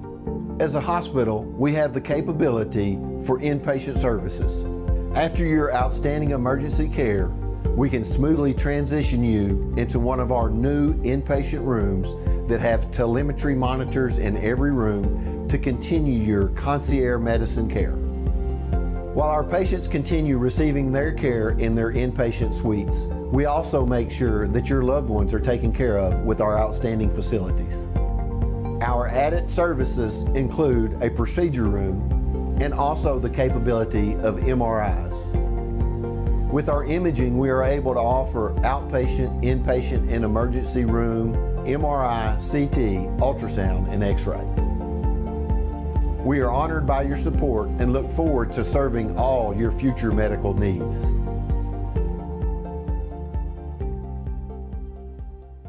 Laura Jordan. The showstopper captain is Senior Jace Ramos. The showstoppers are under the direction of Mrs. Christy Robinson and will perform a... So you can see we are performing to the Runaway Baby visitor side, but we still let you watch the drill team and band here. So this is the Pleasant Grove Showstoppers.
The Pleasant Grove Independent School District proudly presents, for your continued halftime entertainment, the award-winning Pleasant Grove Pride in Motion Band.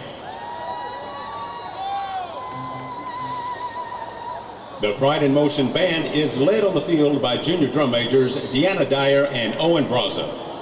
Color guard captains are senior Lissy Pitch and junior Jayla Tank.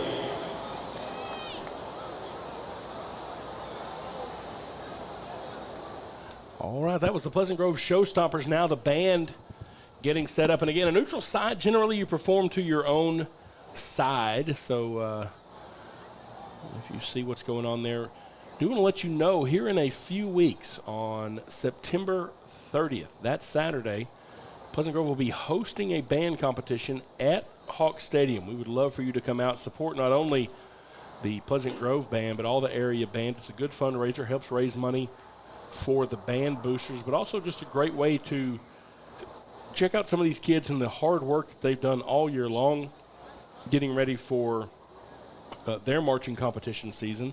That'll be the first contest of the year, and then Jay, after that, in the band world, we call October Bandtober, because there are band competitions the entire time, and really pushing for trying to get down to San Antonio in November to the state marching contest. Last year, we were 1 place point away from cracking that top 6 to make it down to San Antonio, and these kids have made that a goal this year. And Mr. Sutton and his entire crew have been working hard. So they'll be showing the first part of this, and so you'll see it from the side, and not a shot you would get to see at home. And then again, we'll be home the next 2 weeks. You can join them. But let's listen and watch the Pride in Motion Pleasant Grove High School Band.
the Pleasant Grove High School Band.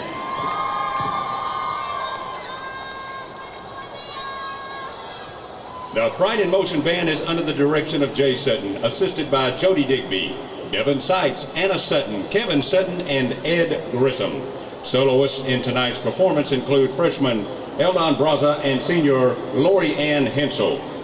This week's section of the week is the drumline. Veteran of the week is Emily Hobbs. New member of the week is Corbin Gibson. We would like to thank the Pleasant Grove Band Booster Club, school board, and administration for their continued support of our program. This week's section of the week is the mellophones. Veteran of the week is Antonio Morelli, and new member of the week is Gabe Ailman. We would like to thank the Pleasant Grove Band Booster Club board administration for the continued support. Thanks also to our Pride in Motion Band corporate sponsors, Branding Homes, Hawkins Lee Landscaping, Discount Wheel and Tire, Bubba Green Towing, Walk-Ons, Red River Record Service, Living Well Chiropractic, Dots Rentals and Sales, or Hyundai of Texarkana, or Honda of Texarkana, Texarkana Harley Davidson, Wright's Auto Body and Glass, Monjuni's Italian Cafe and Grocery, Ledwell Twin City Collision, Next Home Realty Advisors, Texarkana Emergency Center and Hospital, Garrett Sporting Goods and Guns, and Rocky Creek Outfitters. Go Hawks!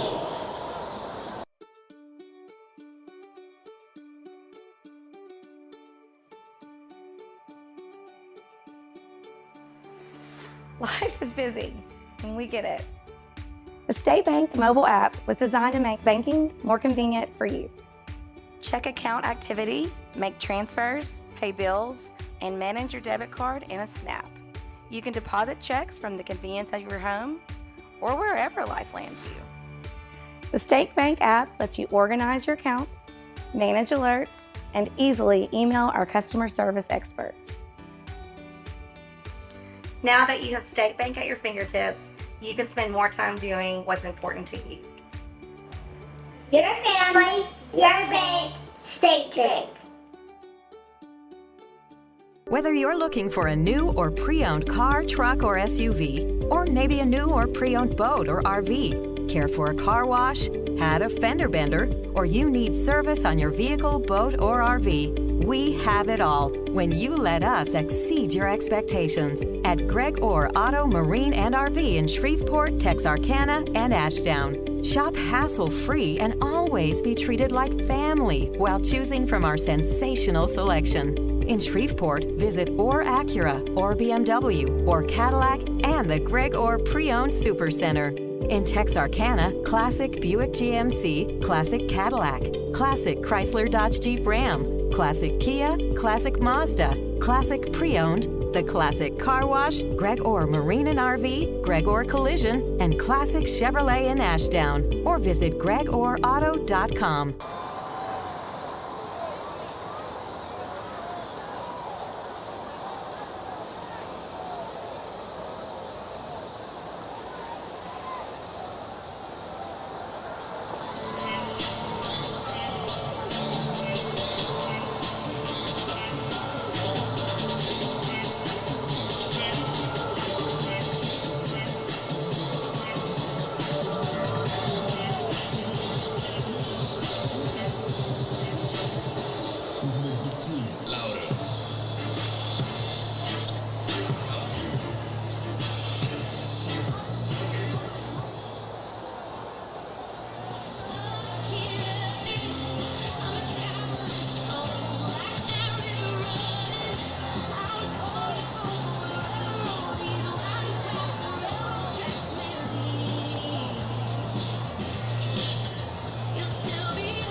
a few college football updates.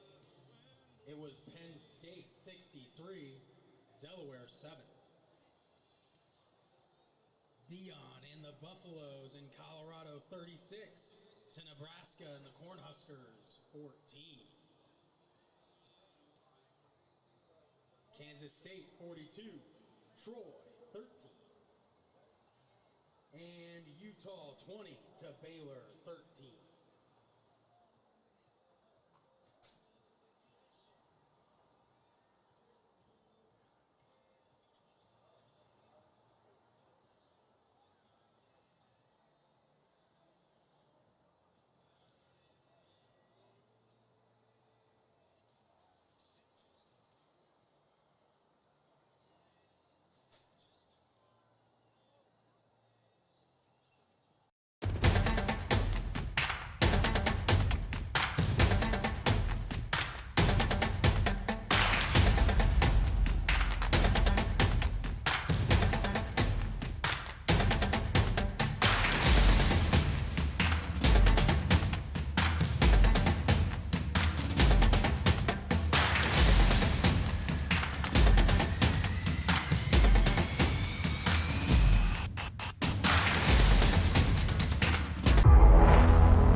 All right, we got just under 3 minutes remaining in halftime here at Children's Health Stadium in Prosper, Texas. And Jay, we got to look around the press box up here, if you want to call it a press box. This is just a collection of rooms and suites up here, but a really nice facility that they have set up for football, and can tell really kind of a lot of community input and a community-centric focus in this facility here. Looks at the baseball, softball going in behind that, and again, a lot of that reminds me of some of what we're going to see around the house coming up here pretty soon, so that's exciting. And looking at the video board, they had a huge video board here. Ours won't be quite that big, but we will have one signed up there. And just want to remind you again, all the shots you see today are actually being run, owned, and operated by the students here at Prosper. And so a great way to get students involved in what's going on there. And so we appreciate them and all the help that they have today. But Jay, a 24-20 ball game that, man, if you ask any Hawk fan, and I would imagine even the coaches, you come out of that first half with a lead, kind of taking some time to get going like we did, and I think we feel really fortunate to come out with that lead, and we feel like, hey, now maybe we got that out of our system. Let's get this thing rolling and get something happening here in the second half. Well, the last 3 minutes of the first half, Pleasant Grove puts 10 points on the board and totally changes the feel of the game. And so you know that there's going to be adjustments made by both sides. And, I think Pleasant Grove, we actually started seeing a little bit happening there in the middle of the second quarter on that defensive line, and really starting to play, a lot better and consistent, and able to keep, Midland from being able to, continue those long drives that they had early in the first quarter. And so, I think it's just going to boil down to, those adjustments that are made. Midland coming out, receiving the kickoff, is going to have a chance to take the lead. But, Pleasant Grove does have the advantage as of right now. I really think that's one of those things. You talk about that defensive line. We looked up at one point, and, man, you had a bunch of those big uglies that you see on the offensive side where they're clogging that up on the defense. Midland had found some success kind of running straight up the middle of that Hawk defense, and all of a sudden that put a stop to that. Flip it over to the offensive side, and we started getting the legs involved quite a bit more, and especially to me, the play where Jalen Boardley went for 70 yards down the field, but that was set up by some tempo and just almost kind of lulling you to sleep, just handing the ball off to Nick Bell's little short run, and then all of a sudden, boom, Jalen hits it around the right side and goes down there. And then, of course, we get down into the red zone, and that connection that we have seen now 3 games in a row, Akari Johnson to Jackson Gibson. And, man, Gibson just does a great job getting himself in the corner where he needs to be. And then Akari, you can tell that there's a relationship there, and you can tell that there's a trust there between the quarterback and his receiver, because he puts that ball where he knows Jackson is supposed to be, and then the ball hits him right there in the number 4, and it's there waiting on him. And that's just repetition, and that's where you can tell those two guys have practiced with each other, and those two guys trust each other. And, again, now 3 games in a row we've seen that connection happen. Yeah, and that's going to be something that, I think is going to come into play once Pleasant Grove gets into these playoffs. And, it'll be interesting to see how many players that Akari is going to be able to, develop that relationship with, Boardley on the outside, Xavier on the outside. There's a plethora of wide receivers that Pleasant Grove has to be able to, continue that connection.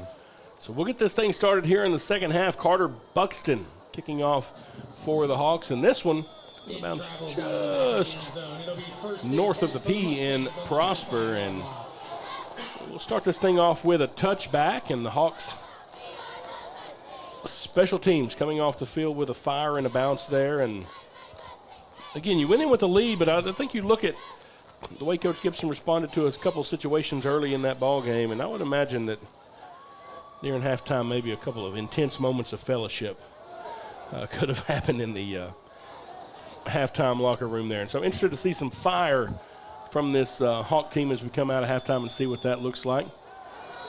As the defense lines up here and looks at 2 receivers split to each side for the Mustangs, Colton Newsom. Quarterback hands it off to Perez. Perez is going to get about 9 yards on the play before he is brought down by Buck Anderson. Excuse me. Yeah, first down there right off the bat for the Mustangs, just continuing to move through the middle of that Pleasant Grove defensive line. Just found a big gash on that side. Everybody in tight, quarterback keeper. The Hawks read it well.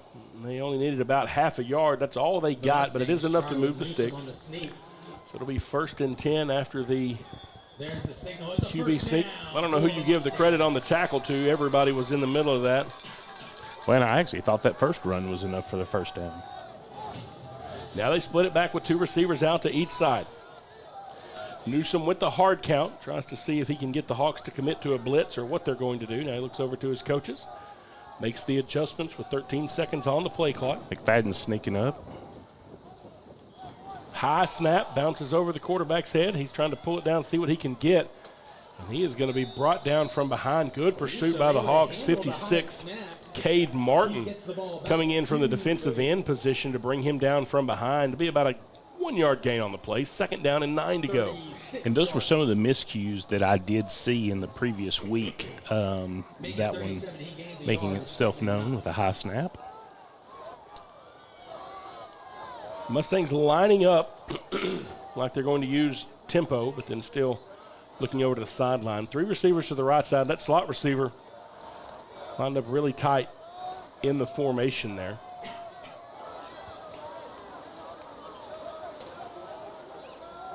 Quarterback rolling left, quarterback keeper the whole way. And the Hawks do a good job of spreading him out. Knock him in on the right side. Akari Johnson leading the charge there from the Hawk defense. Takes him for a ride, and it'll be 3rd down and about 7 to go from just inside the 40-yard line. Big 3rd down coming up here for the Hawk defense. Yeah, Kari doing a real good job coming off of his block of Colton Alexander and making that stop. Newsom now with the snap, rolls to his right, wants to throw, man in his face, caught out of the backfield, complete to number 8, Avery Morgan. We've called his name quite a bit on defense. That time he catches it out of the slot. He moves the sticks just shy of midfield, but it's enough for a Mustang 1st down, and that was a big 3rd down play. Yeah, and Buck Anderson making that stop there. McFadden on a delay blitz there and able just to throw it just outside of his hands. Quickly back to the line come the Mustangs with 2 to each side. And then again, a little bit slow and deliberate with the play call. They come up and change it at the line there. Buck Anderson was showing blitz. Now he backs out. Hand off to the tailback off tackle right, and the Hawks sniff that one out quickly. Cade Martin jumps on the ball carrier immediately. Spins around for about a 2-yard gain, but Cade kind of looked like a rodeo guy on that one. Yeah, he did a great job coming off his block and wrapping up there for that short gain. Came off number 53. Big number 77, KJ Greer, back into the game now for the Hawks. Man in motion right to left, and there's going to be a flag on the play.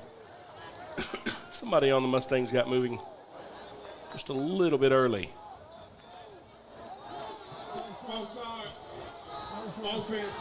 5-yard penalty to move it back to the 45-yard line, put the Mustangs behind the sticks, and see if the Hawks pin our ears back just a little bit here on this one. Landon West is playing in the middle of the formation out there for Pleasant Grove. Getting the call in from the sidelines. Man in motion from right to left across the formation. Mustangs want to throw down the field, and Akari Johnson catches it, but he was out of bounds. Unable to pull it in bounds, but Akari read that one beautifully. Pulled it in like a receiver. Just led him a little bit too far outside, and it'll be incomplete, and it'll be 3rd down. 14 to go. Yeah, Akari very good on the coverage there. Also had the sideline as his friend, and bringing up a 3rd and long here for the Mustangs. So we talked about the Hawks not having a ton of 3rd and long calls. I imagine neither do the Mustangs. 3 to the left side, 1 to the right side now. So they get the call in. Newsom moves his tailback out in motion. Quarterback keeper into the middle, and he's going to be tripped up. He got his own feet tripped up under himself. It'll be 4th down and 11 to go. Get into a hole, but gets tripped up. Yeah, I caught Cade Martin sort of peeking at the Mustang coaches as they're making their calls in, so I'm just wondering if maybe something has been picked up. It's that catcher brain he's got, you know. He's back there. He's always playing those mind games, being a baseball catcher. You gotta watch those guys. Snap back for the punt. Akari Johnson waiting on the kick, and he fields it at the 20-yard line. Backpedals a little bit. I tell you, he had a bunch of Mustangs around him. I'll give him credit for forward progress. Up to about the 16-yard line, and that's where the Hawks will take over. 1st down and 10. So the defense comes out on the opening drive of the second half, does their job, forces a punt after the Mustangs get to around midfield, and now Pleasant Grove will have a chance to get the offense moving. 8:05 left in this 3rd quarter. Your Hawks leading it 24-20. We'll see what Akari Johnson and company have as they bring him out here on the field. The man wide to the left on this formation is Jabrian Baltimore. He's by himself, the sophomore on an island on the left side. 2 receivers out right. Got an H-back in the field. And the tailback is going to try to follow him forward. Tripped up, though, right at the line of scrimmage. That's Nick Bells on the carry. And the play looked like it had more than it did. And the defender able to jump in there, Isaiah Matthews, and just trip up Bells right near the line of scrimmage. He got about a yard leaning forward, but not much after that. 2nd down and 9 now. Hawks now flip the formation with 2 receivers to the left side. Everybody on the right side's in tight. Akari pitch it out. to Boardley, and Boardley unable to make the corner. That time the Quick pass to Jalen Boardley. Mustangs doing what we saw the Hawks do, and is stretching the field east to west and not allowing the tailback to get north and south. Yeah, Case Cole there for the stop. I think Boardley just sort of ran up on them, and they just really didn't have a way to get around Case and whoever the Pleasant Grove blocker was. Yeah, by the time he got the ball to try to figure out what he wanted to do, he had somebody there in his pocket. I do like that quick pitch play to the outside, though. 3 receivers on the left side now. Akari looking to the right. Quarterback's going to pull it down. We'll see if he can escape. And he cannot, and he's going to be shoved out of bounds right at the line of scrimmage, and that's one of those things you almost call it a coverage sack. Nowhere to go down the field, and Akari ran out of real estate there on the short side, and so the Hawks will be forced to punt here on their opening drive of the second half, and so both defenses holding court as we come out in the third period. Yeah, defensive backs there for the Mustangs did a good job with the coverage, and Isaiah Matthews was able to put the icing on that cake and force Akari out of bounds. Cade Martin set to punt. Spiraling kick, fielded at the 43-yard line by Rodriguez, and he is rocked immediately when he catches it. Landon West, the junior defensive end linebacker, 44-yard line. It'll be 1st and 10. Gets down the field. Beautiful open field tackle to be 1st and 10 for the Mustangs, but impressive play there on special teams by young Mr. West. Yeah, that is a play that will probably end up on his huddle. Yes, sir. Very, very good open field play there to keep the Mustangs on their end of the football field. So relatively short field now for Midland Christian, just shy of midfield as they take over for their second offensive drive of the second half. Twin back formation this time. Newsom flanked by both Perez and Weathers. Both of those guys got their number called quite a bit in the first half. Perez now moving to the left, and they pitch it out to him. Just trying to spread out a little bit, and there's going to be a flag. A little bit of a late hit on that, and that's a little bit ticky-tacky. They're trying to get Perez out of bounds. He probably wants to step out when he got hit. You got to pull yourself up when you do that, but I also don't know that it was done with malicious intent. I think just hard to stop the motor right there on the side, but I think that was something that several people saw.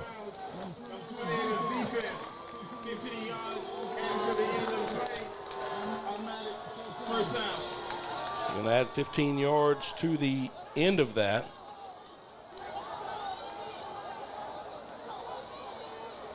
And although you don't want to see those penalties, I'm not sure if I want to coach that aggressiveness out of my players. Right. Yeah, that's kind of one of those things. Like,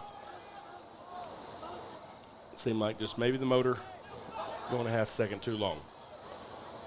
Handoff now to Perez, and this time he is hit immediately. Jamon Wheeler, the first man there for the Hawks.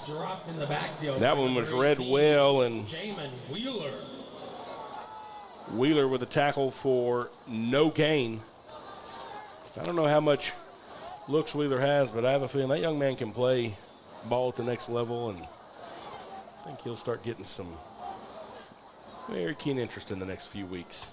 Quarterback keeper now for Newsom. Just tries it off tackle to the left side. He'll pick up around 5 yards up to the 36-yard line before he's bottled up. Looks like Eddie Tank was involved with that, and Isaiah Wooten for the Hawks.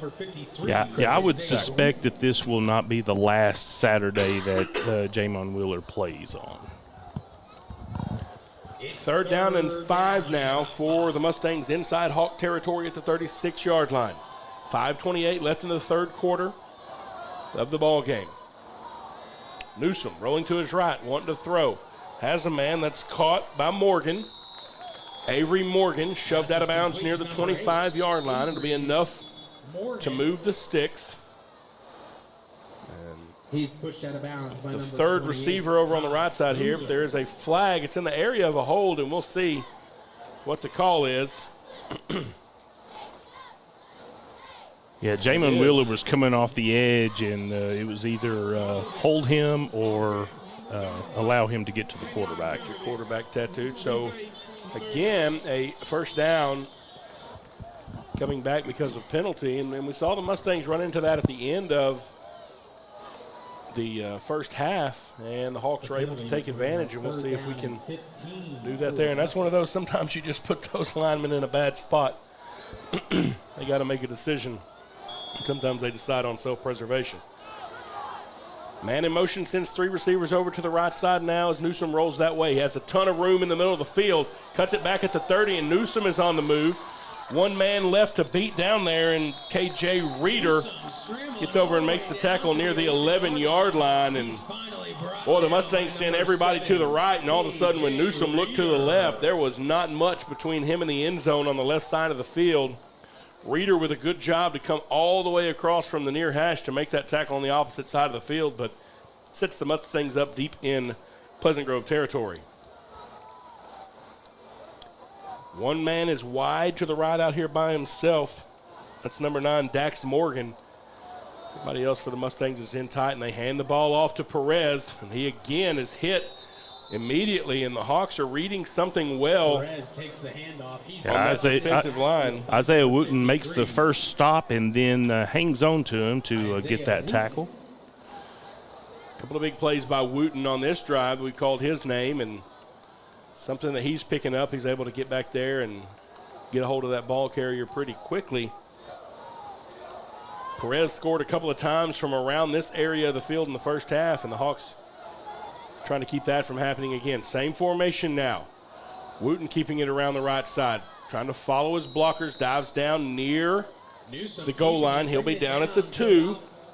The 2-yard line. It'll bring up 3rd down and goal. Yeah, Buck Anderson, one of the Hawks there to keep him out of the end zone. Just a little bit of room for a first down before. Don't think that they were set. I don't know if they're going to call it against us, or we had a guy trying to get off the field if there would be 12. They snapped it quickly. So we'll see if it's going to be a false start against them or substitution against us. A lineman on our side of the field, on the opposite side of the field from where we are in the press box, he's indicating a substitution penalty. The Hawks did have a guy just inside the stripes when that ball was snapped trying to get off the field, making the personnel change. We'll see what the flag was from this side. They did move quickly, and maybe they messed themselves up. I think something's going to be a lot of conversation, but no answers yet. False start. Not all players got set for 1 second on offense. Okay. Number 4. 5-yard penalty. Replay 3rd down. So not everybody was set. That's a pre-snap penalty, which means the 12 men doesn't matter. And so that will back the Mustangs up 5 yards to the 7-yard line. It'll be 3rd and goal from there. And here they're in this heavy stack formation. Now they flip it out, and they're going to do a wildcat to Briley Perez. Perez takes the snap. And he comes around the right side and in. And that's just heavy on heavy, and that time the Mustangs with the advantage. And so a brief 2-point lead here waiting on the extra point from Mason Horton. Seen that heavy package line up quite a bit. That one interesting with the little pre-snap movement on it, adding a wrinkle. Snap is back, kick is up. No good, shanked to the right. 3 minutes and 50 seconds left in the 3rd quarter. Midland Christian 26, Pleasant Grove 24. We're going to take a break. You're watching Pleasant Grove Hawk football on Texarkana Game Day. What's it like at Texarkana College? Life-changing. Starting here means you can go anywhere. We offer student support, student life, dual credit, and hands-on training. And now you can enroll anytime. We'll help you start your future at Texarkana College. Get started by visiting us on campus or online at texarkanacollege.edu. Your future starts here. Here at Local Habit Coffee Company, we are true coffee connoisseurs and the area's only third wave coffee shop. We are excited as football and fall rolls around to introduce this year's fall drink lineup. We have an all-organic homemade pumpkin spice latte, a delicious s'mores latte, and finally, a smoked maple bourbon cortado that can only be described as fall in a cup. No matter what your preference, you can get your dose of fall right here at Local Habit. We cannot wait to see you in one of our shops, and remember to go make something good happen.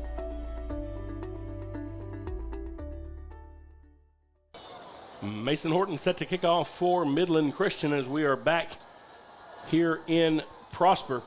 High end over end kick, fair catch. Signaled this time by the Hawks, and so Pleasant Grove will have a short field here. The fair catch by as Cade Martin hauls the ball in just inside the 40-yard line. 3 minutes and 49 seconds remaining in the third quarter. 2-point ball game after Midland Christian scores with Briley Perez out of the Wildcat formation. Now we'll see if the Hawk offense can get something going on here. Last time, unable to get moving and forced to punt from deep in our own territory. This time, good starting position for Pleasant Grove. Two receivers stacked up on top of each other to the right side. Baltimore by himself to the left, and Akari Johnson coming to the left side. Gets past the first would-be tackler. He's going to be up to the 48-yard line, very close to first down yardage. Interested to see what the flag is here. It may be a hold against one of the receivers down the field. We'll see if we can see something to note too. Akari a little bit ginger getting up on that. Number 12, 10-yard penalty. They're going to call a hold against Baltimore out here in the receiver position. Yeah, Brady Young was there for the stop, but that's going to be negated by the penalty. So Cutter Smith was going off the sideline. Hopefully he will get back on the field quickly. The penalty marked off from the spot of the foul, so it's actually going to be a net 1-yard gain for the Hawks. So it'll be 1st and 9. Two receivers left side, one receiver right side for Akari Johnson. Hands the ball to Caden McFadden. McFadden cuts it up inside the middle of the Mustang defense up across the 40 to the 42-yard line. Picked up about the last 2.5 yards on that, just jumping through the air. Brady Young able to trip him up near the line of scrimmage, and it'll be 2nd down and 5 to go. Number 12, Brady Young in on the tackle as well. Yeah, number 20 just jumped over McFadden there. Three receivers on the right side, one receiver left side. Reitner inside the slot on the right side. Akari wants to throw, and it's caught. Jackson Gibson at the 45-yard line. He's going to be down inside Mustang territory down to the 42. So young Mr. Gibson finding a little spot, turns around. Akari hit him immediately. It's a 1st and 10 for the Hawks. Yeah, Jackson did a good job just sitting in there, and then Case Cole coming in and making that stop. Whitehead got his microphone turned on, trying to get it turned off. Two receivers to the right side, one to the left side. Johnson hands the ball off to Caden McFadden. No, excuse me, that's Jalen Boardley. Boardley cuts it back up in the middle, and I tell you, Jay, Boardley kept coming to the left. Looked like he had a lot of green real estate in front of him. Guess he thought he saw a cutback lane there, but I would have liked to have seen that play progress the way it was drawn and see what he could have picked up here around the left side of this formation. Yeah, that's about the 4th time I've seen a Pleasant Grove Hawk cut the ball back inside a little early. H-back's over on the left side now. As Akari gets the snap, wanting to throw, looking to his right, pump fake. Akari's going to pull it down now. There's a flag on the play. Looks like it's in the area of a hole. There's a man on the ground here, and you got a couple of folks in his play. He brings And it so down again, a to the first down 33. run by Kari Johnson, but we'll see if it's negated here by penalty. Yeah, typically when you see the offensive lineman's head go straight up into the sky, they got caught doing something. They did something. That's a hands to the face, 15-yard penalty. And so again, a first down coming off the books here with that, and backing the Hawks up. Those are some of those runs that aren't going to show up for Akari in the stat book. That was a good display of his athleticism, able to get a first down here, but now we're going to back it up, and it'll be second down 23 and 23 to go. on the 45-yard line. Two receivers split to each side. Akari fakes the handoff, rolls right, throws, caught in the middle. That is Jalen Bordley. And he fights off. Johnson's pass. 7. Oh, that's Torian Phillips, Torian Phillips. number 6. And he fights off several would-be tacklers. Yeah, Runs out of bounds. Yeah, tough running there, and was able to get just short of the first down marker. The man that followed him out of bounds may have got the worst end of that. Tackled by number 34, Isaiah Matthews. Looks like we do have a Mustang down on the sideline. He's down over there. It's Isaiah Matthews down for them. We'll see if they show a replay here during injuries. They're just going to show you the logos for both teams, just kind of out of respect there. Again, we are pulling all of our feed, all of our cameras and our shots from the stadium and the student crew that they have here at Prosper High School. Well, it's not raining, but both sides have plenty of umbrellas up, trying to keep the sun off of them. And that young man is able to get up now over from that side. They're going to get him a drink of water. Get both schools a drink of water, and we'll get this thing continuing to roll.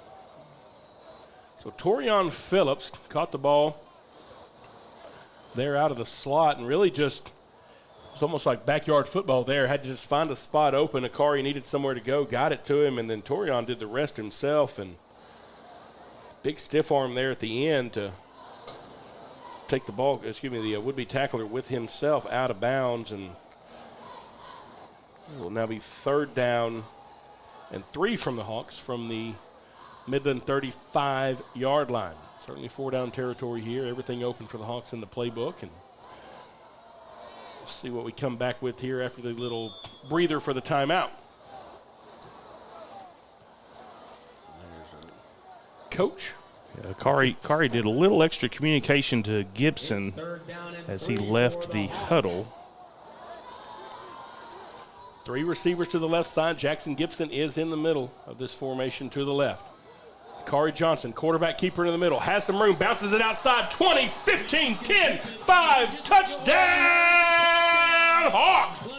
Akari Johnson from 35 yards away goes untouched, runs away from all the receivers, scampers into the end zone, and the Hawks are once again in the lead. Yeah, I believe that was number 16, Richie, who was able to get that block, but a great move by Akari to run that into the corner of the end zone. Waiting on the extra point now from Caleb Jones. Snap is back. The kick is up, and it is good.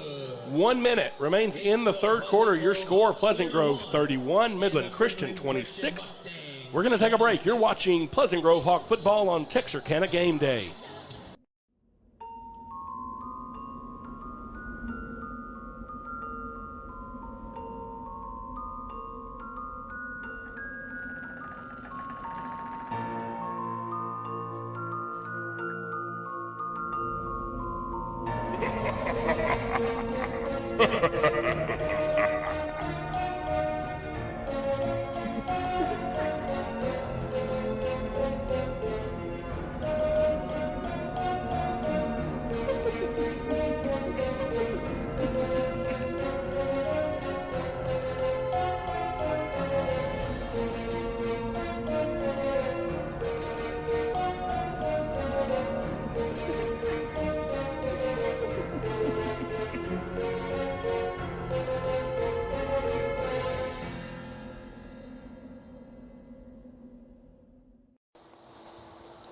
Carter Buxton with the ball teed up for Pleasant Grove. 1 minute remaining in the third quarter. Your Hawks leading at 31-26 here at Children's Hill Stadium in Prosper, Texas, set to kick off once again to the Midland Christian Mustangs after the Akari Johnson 35-yard touchdown run puts the Hawks back up on top of the scoreboard. Low line drive kick by Buxton, bounces just inside the end zone. It'll be a touchback, and so the Mustangs will begin 1st and 10 at their own 25-yard line. This time the Mustangs are able to march down the field, score on a wildcat play by Briley Perez, and see what Coach Darby and this defense have tuned up now for this Mustang drive. Well, Matt, we do prep during the week to get ready for these games, just try to get some insight. And I actually reached out to a group of young men that cover the private school football teams in the state of Texas. Wes Tullison, Walker Lott, and Ryan Schroeder do a great job doing a weekly show, and reached out to them. And one of the things that they shared with me said Midland lost a lot to graduation from last year, but just like y'all in East Texas, they have grit and toughness to always keep them in the games, and that's what we're seeing today. I guarantee you that, yeah, grit and toughness, I think, is a good way to talk about this. Now the same Wildcat formation, Briley Perez with the keeper out of that around the left side, but the Hawks are ready for it now, bringing him down back there. That's big number 55 for Pleasant Grove, Noah Sexton. Bringing him down in the backfield from the linebacker position. It'll be a loss of 6 on the play. 2nd down and 16 coming up. And that all started with the middle of that defensive line getting pressure and forcing that to the outside. Noah Sexton, multi-talented young man out here on the football field, but he'll also be playing the lead role in Oklahoma the Musical coming up.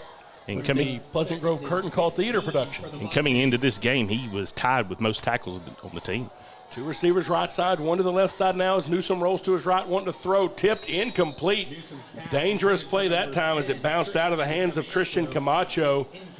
Number 11 for the Hawks, Jaden Scales, was close to that one, and boy, that thing seemed like it was in the air for a long time, Jay. Yeah, I was hoping for a Hawk to get in there and scoop that up, but just a little too far outside the hands of Jaden Scales. 3rd down and 16 now with the Mustangs deep in their own territory. Time for the Hawks to pin them back and get a stop here. Set your offense up in a good position. 3 to the right side, 1 to the left side. Newsom wanting to throw, backpedaling, trying to set up a screen in the middle and nothing doing. He had tons of Hawks in his face, nowhere to go. Pass is incomplete. It's going to bring up 4th down. Yeah, 22 caused 22 a little pressure there. Buck Anderson coming in hot and actually was able to put the hit on Newsom, but well within the regulations of being able to do so. And now Newsom is going to be back to punt. Sophomore linebacker Buck Anderson really coming on the last couple of weeks, and that got the Hawk band fired up. You can hear in the backfield there, and now waiting on the punt. Low end over end punt. I'm telling you, somebody may have got a hand up close to that one as well. Akari Johnson not going to pick it up. And I tell you, that thing walked the sideline better than an NFL receiver. That thing hit about the 45-yard line, rolled down to the 30, and how it didn't roll sideways anymore, I don't know. And that is also the way the third quarter is going to end. Your score after 3, Pleasant Grove 31, Midland 26. We're going to take a break. When we come back, we'll have the final stanza of what has been a great football game. You're watching Pleasant Grove Hawk football on Texarkana Game Day.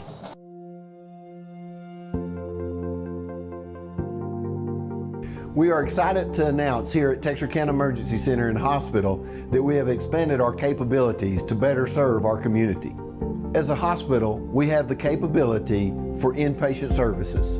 After your outstanding emergency care, we can smoothly transition you into one of our new inpatient rooms that have telemetry monitors in every room to continue your concierge medicine care. While our patients continue receiving their care in their inpatient suites, we also make sure that your loved ones are taken care of with our outstanding facilities.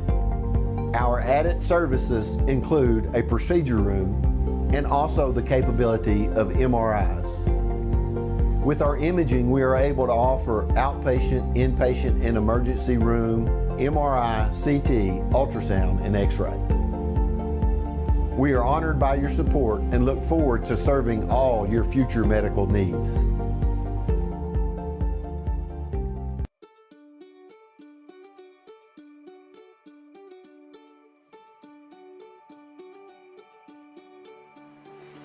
Life is busy, and we get it.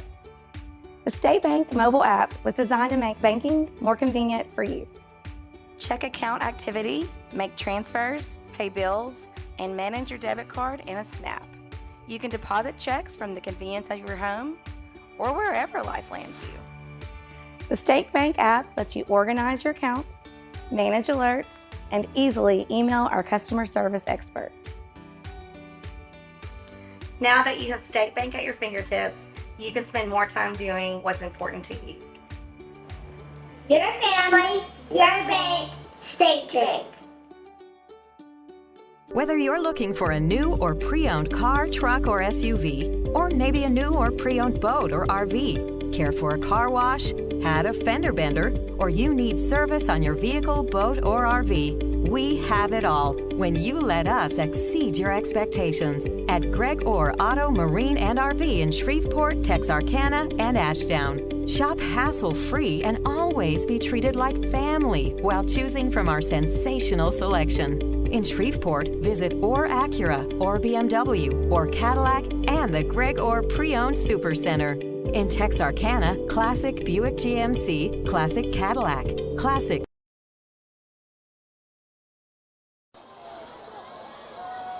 Looking to his left, wanting to throw. Has lots of time from that big hawk line, and Jackson Gibson coming all the way across the formation, bails his quarterback out up near the 39-yard line. Picks up 18 of the 20 that they needed. It'll bring third down and just a couple for the Hawks, but a good job by Jackson Gibson. Just kept coming across the formation to be that outlet for Akari, and Johnson found him and put a little mustard on that ball when it got down there as well. Yeah, Jabron Baltimore actually got by his guy, and 26 actually grabbed the jersey just a little bit to keep him from being a target for Akari. Akari Johnson, quarterback keeper, around the left side now. Has the first down. Gets it up near midfield. Quarterback keeper the whole way, blocked well by the left side of the Hawk line.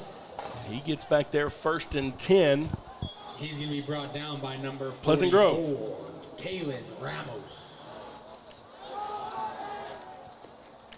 Yeah, Kalen Ramos and number 34, Isaiah Matthews, there on the stop for the Mustangs, but not before.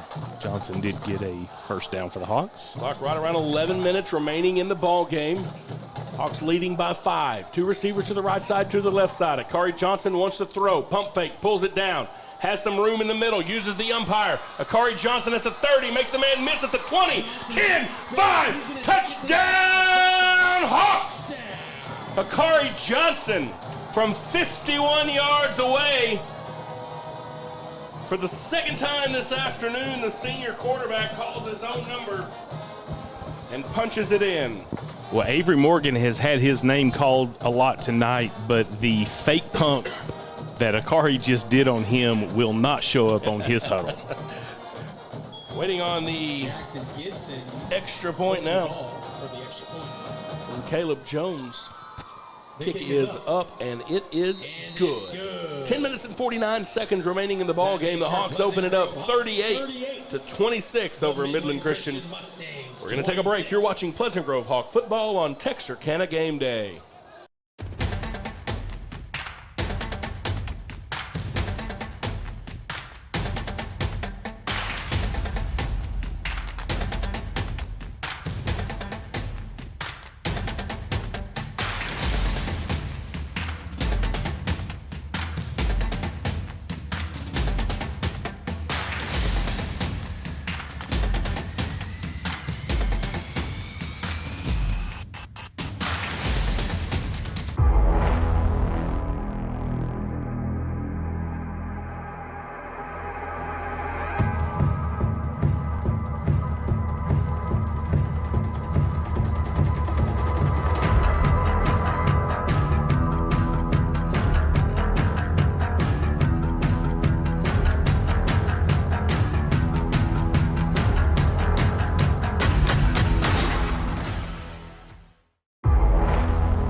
Health Stadium in Prosper, Texas.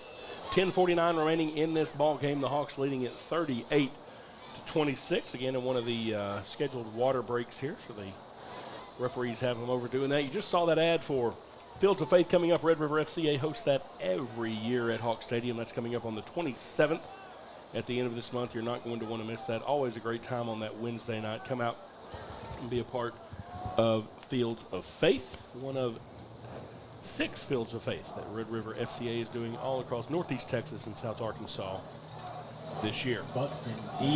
Carter Buxton with the ball teed up at the 40-yard line on the opposite hash now, set to kick off. We'll see if this one boots through the end zone or if we try to give them an opportunity for a return here.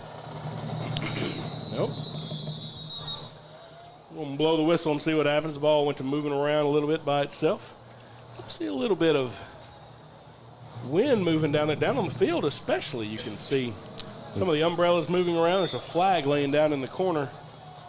Well, if you look at the flags in the end zone, it's basically straight across.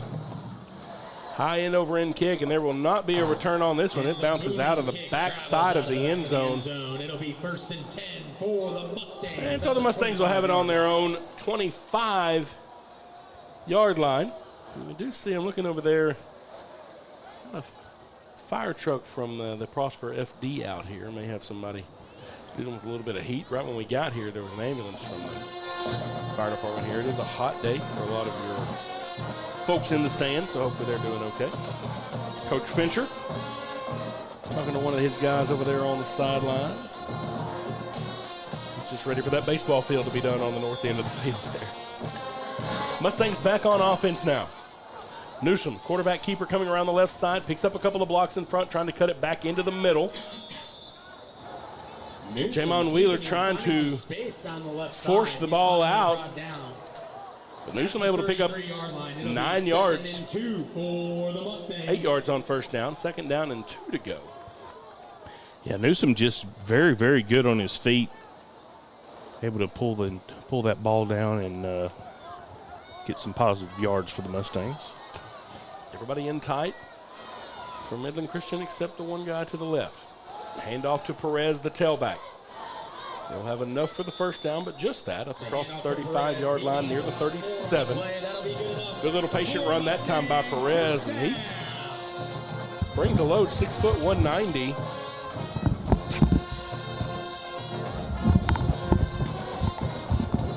Yeah, he slipped out of the grasp of 2 Hawks on that play.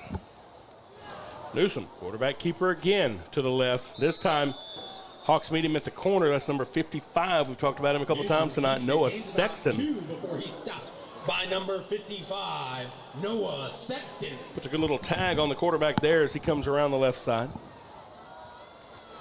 And there I see the problem right now with the quarterback. He's got an Oklahoma towel. No wonder he's running funky. I agree with you there. 2nd down and 9 to go. 2 receivers split to each side. They look over to the sideline to get the call from the coaches. My heart will be in Tuscaloosa playing tonight at 6. It'll be a big game happening down there. Perez with the carry right up into the middle. Several Hawks converge there to bring him down 34. The first man there, Mathis Buxton for Pleasant Grove. He's a sophomore in there playing nose guard. Got him a tackle, and he's going to come out after this play, and it'll be 3rd down and 6 to go. 8:50 remaining in the ball game. The Hawks lead it by 12, 38-26. Newsom rolling to his right, has a man in his face, comes back left, has a lot of room in front. Newsom across midfield, and he's going to step out of bounds, being pursued by Jaden Scales. The 42-yard line, that'll be good enough. A little bit of fancy footwork in the backfield that time by Newsom, and he gets into Hawk territory down to the 42-yard line. Yeah, just quick feet there to be able to get that ball past the first down marker. 1st and 10 for the Mustangs with 2 receivers to each side. Again, not trying to move too quickly. The clock stopped at 8:37 left in the contest.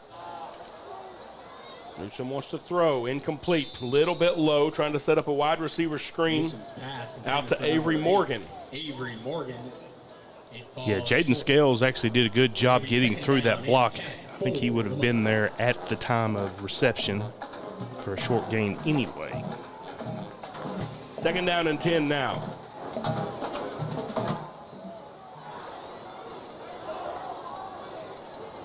Newsom trying to move the man to the right side. Hands the ball off to the ball carrier. This time they go back with number 4, Keller Weathers.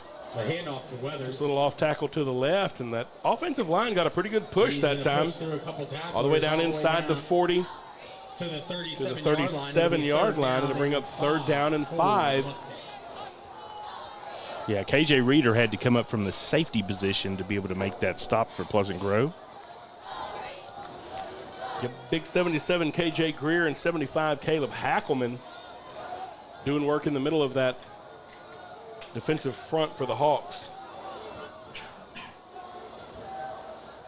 Newsom hands it off to Keller. And he's going to be bottled up. KJ Greer making the tackle. So we call his name and he does something good. Should have done that a little bit earlier. Right, and Caleb Hackelman actually had pressure that caused that bottle up. So defensive line stepping up big to bring up this 4th down for the Mustangs.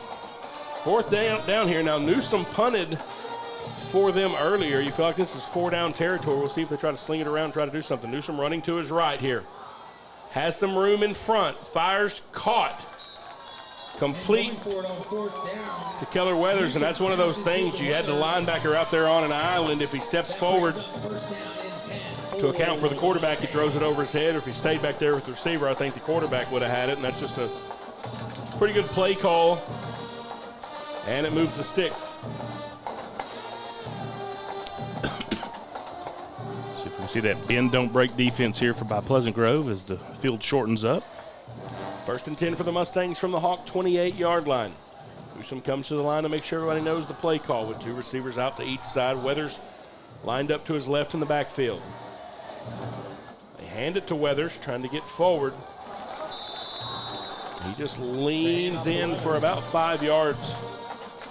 Yeah, Sexton in on that tackle, just wrapping up at the ankles. Hey, it looked a little scary to me. There was a hand way up by that face on that tackle. I thought we were about to give him a little extra juice on the end of that play. You can tell the heat catching up with some folks out there. Got a few hands on the hips on both sides. Now, same formation. Newsom running around the right side, runs out of real estate, and there's going to be a flag on the play. And again, one thing this referee doesn't do is he doesn't get the flag out in a hurry and try to do anything. It always comes in a little bit late. We'll see. Well, one of the things that I think is going to be a difference maker from this point on is exactly where our band is sitting. Yeah. And they are getting loud and louder. You like to hear that. And I know Mr. Sutton wants to be an active participant in this game, wants the band to know what's going on and pay attention, and can really be a good asset for you. A good band playing together and mess up the other team. 6:35 remaining in the ball game. Hawks leading 38-26 here. Mustangs rolling to the left. Newsom wants to throw. Fires, caught. Pass complete over on the near sideline to number 3, Callaway Rodriguez. That's Boston Rodriguez, rather. They cross out these ones that are the duplicates. Yeah, Xavier and Johnson there for the stop. Sexton right in his face and over the stretched arms of McFadden as well. Well-placed ball.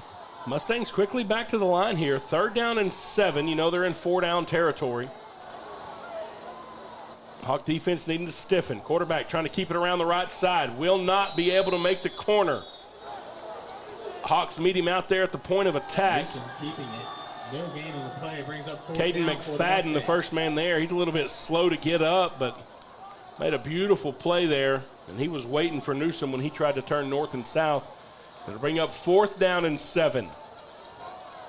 Yeah, 2-possession game with right at 6 minutes remaining. This is definitely going to be a big play for the Mustangs. Big play here, Hawk fans. We need to hear you from all the way at home. cheering on this Hawk defense for a stop. Twin backs in the backfield. They have Briley Perez and Keller Weathers flanking either side of Newsom.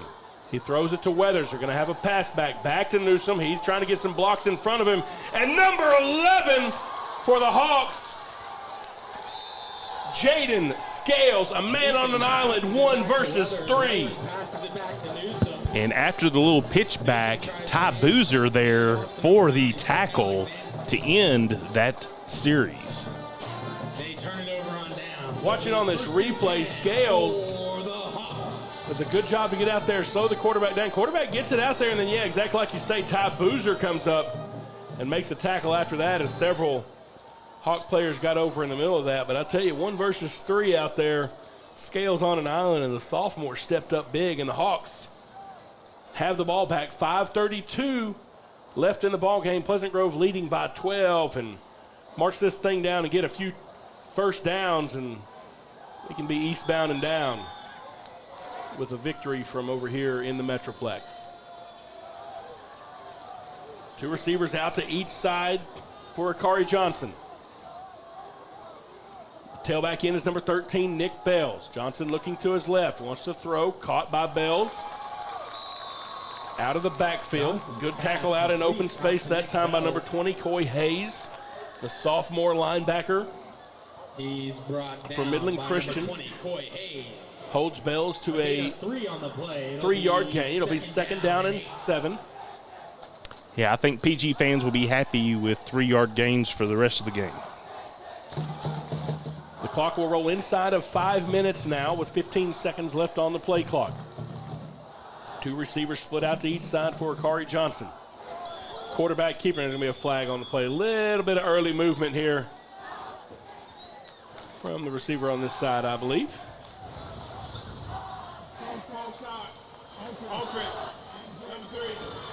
5-yard penalty. We have a receiver moving a little bit quickly.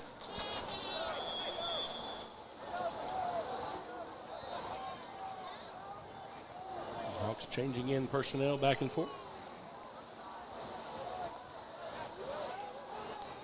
Pleasant Grove will now send 2 receivers to the right side, 2 on the left side. Out here on the right, Justin Castile as well as Jace Elrod into the game. Corey trying to get the ball down the field, caught inside the 40-yard line, complete. That's Jalen Bordley, the senior. He just runs a route down the left side, just a straight go, and Akari hits him in stride. Gets the ball into Mustang territory, and it's 1st and 10 Hawks. Yeah, Akari put that up in the air before Jalen even knew to turn around. Great hands, great eyes there by Jalen Bordley.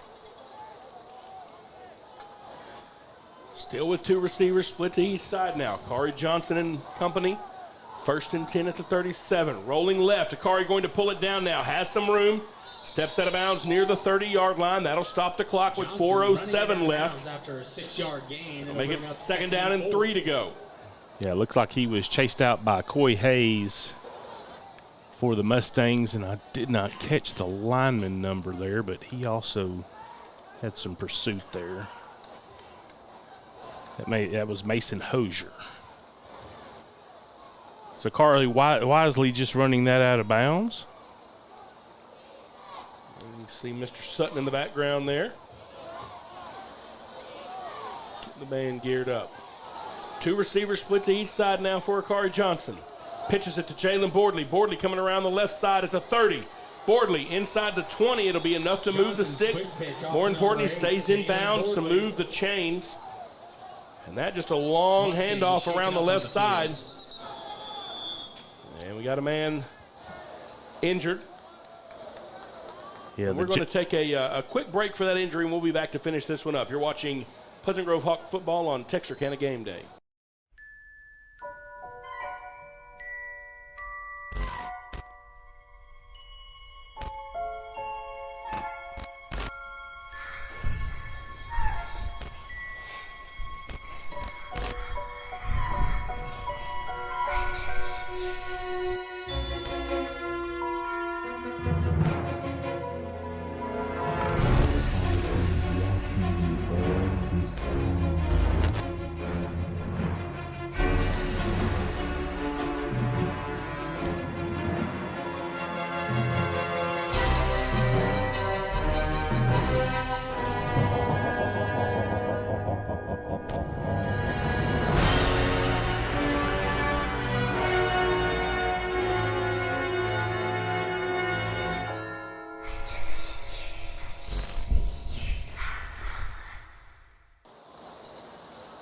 All right, and so Corbin Livens, the defensive end for the Mustangs, a little shaken up on that last play. He makes his way off of the field, and we'll get this thing rolling again. It's 1st and 10 Hawks just inside the 20-yard line at the 19, and Jay pointed out that young man tackled Jalen Bordley at the end of that. They had a pretty good collision there, and he may have got the shorter end of that stick.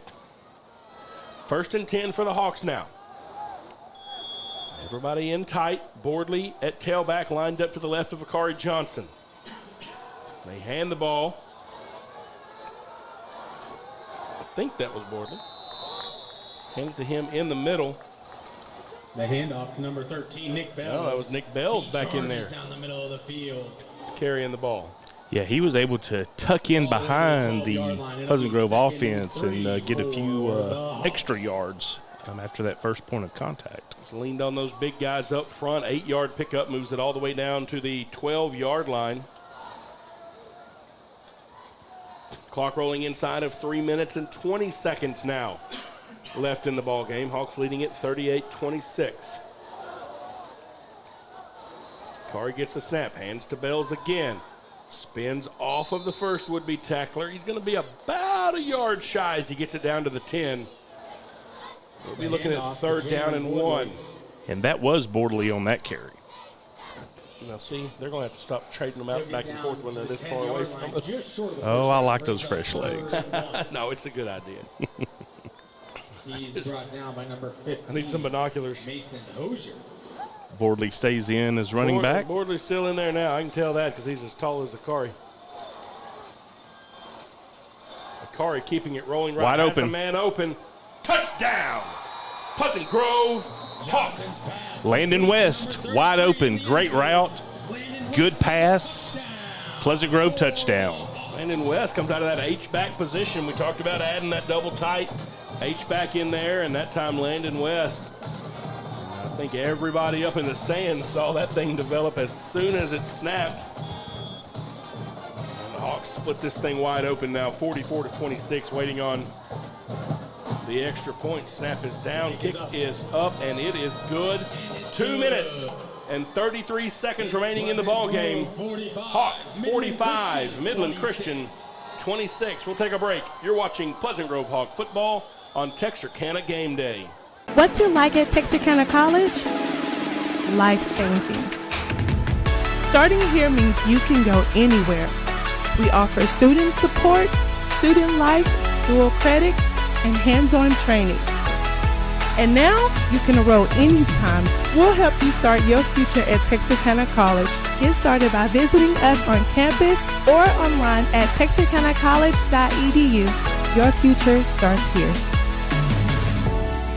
Here at Local Habit Coffee Company, we are true coffee connoisseurs and the area's only third-wave coffee shop. We are excited as football and fall rolls around to introduce this year's fall drink lineup. We have an all-organic homemade pumpkin spice latte, a delicious s'mores latte, and finally, a smoked maple bourbon cortado that can only be described as fall in a cup. No matter what your preference, you can get your dose of fall right here at Local Habit. We cannot wait to see you in one of our shops, and remember to go make something good happen.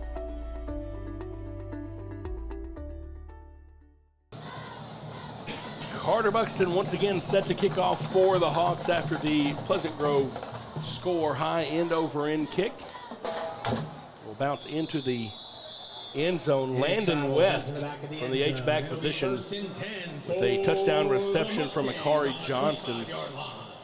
Swells the Hawk lead to 45-26, 2 minutes and 33 seconds remaining in the game. And we'll see if Midland Christian tries to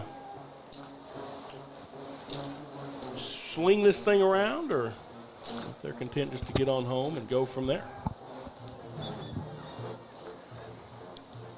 Definitely want to remind everybody we will be at home against Memorial Frisco next week, and it'll be a 7 o'clock kickoff.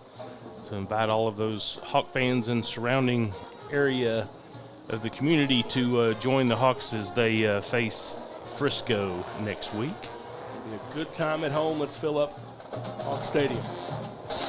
Newsom and the Mustangs back out on the field. He's going to keep it around the right side, has some room. He slides down. He started to turn the corner and looked up and saw Buck Anderson coming toward him and Good business slid decision. down on the ground. Good news is, if Buck had messed his mouth up, he knows somebody that could have taken care of that for him. True. Clock still running. Knock a tooth out of the quarterback and then offer to have it fixed. 3 receivers to the left side now, 1 on the right side, as the clock does roll inside of 2 minutes remaining in this ball game. Newsom's pass out complete to Avery Morgan. He's fighting for everything he can out at the 30. Shoved out by several Hawks. The first man there for Pleasant Grove, I think, was number 21, Jace Elrod, the sophomore. Number 11 out here, Jaden Scales in coverage as well as 54, Kenmarion Jones, another sophomore out there from the defensive end, defensive tackle position.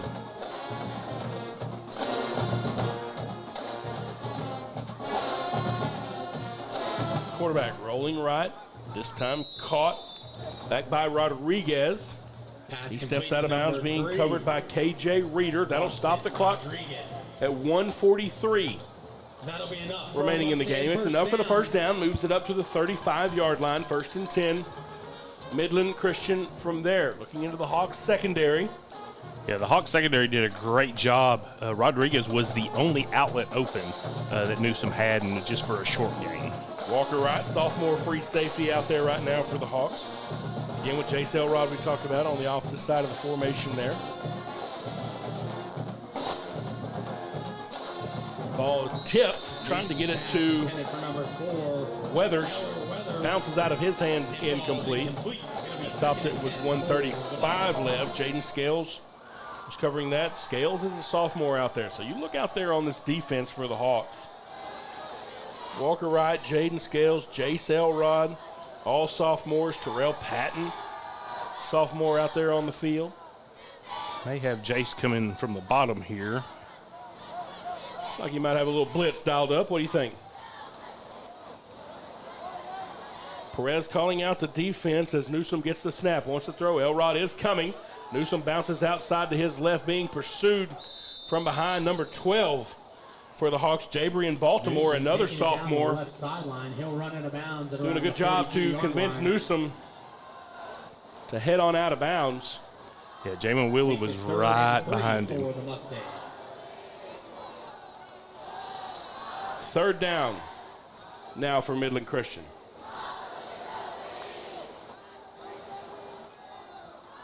That clock stops at 1:27.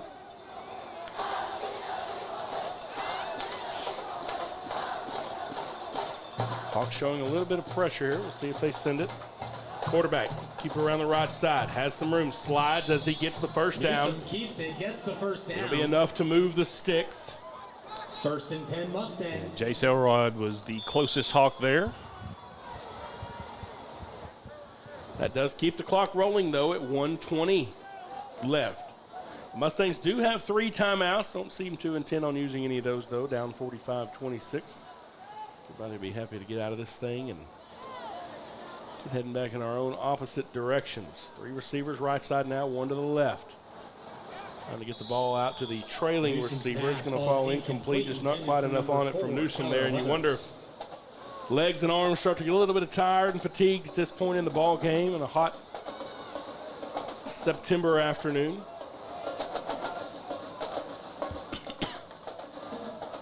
That stops the clock with 1:03 remaining. 2nd and 10. Empty backfield now for Newsom as he sends Briley Perez into the inside slot on the left side of the formation. Hawks adjust defense for the coverage. Gets it out to Perez, incomplete. Just tried a little screen pass out here. Almost like a long handoff, but just too much in front of Perez, incomplete. It'll bring 3rd down and 10.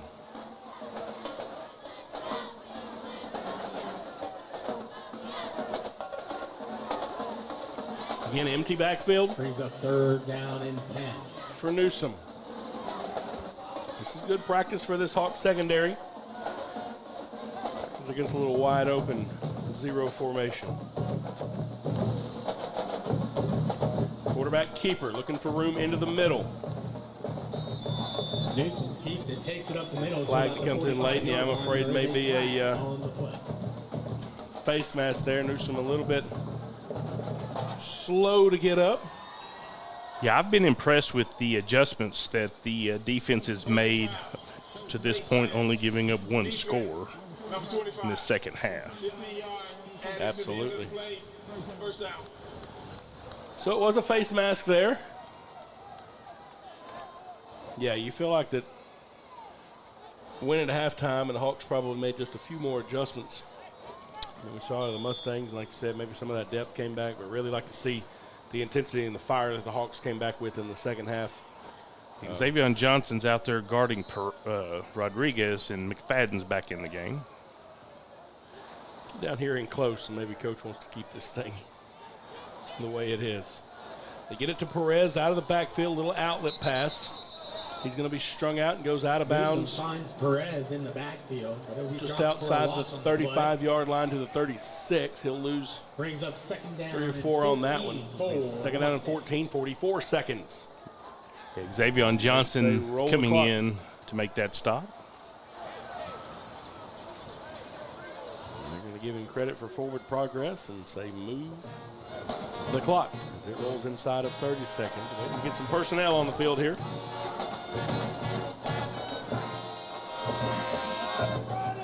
Two receivers split to each side now for the Mustangs. Newsom looking left, firing toward the end zone. Incomplete. Trying to get it to Colton Alexander. Jaden Scales was in coverage for the Hawks. He jumped just a little bit too early. Scales unable to put it in, and then it hits the receiver in the hands, Alexander. He's unable to catch that one, but boy, a little bit of a scary play there by Scales. Got to time that a little bit better. He was in good position.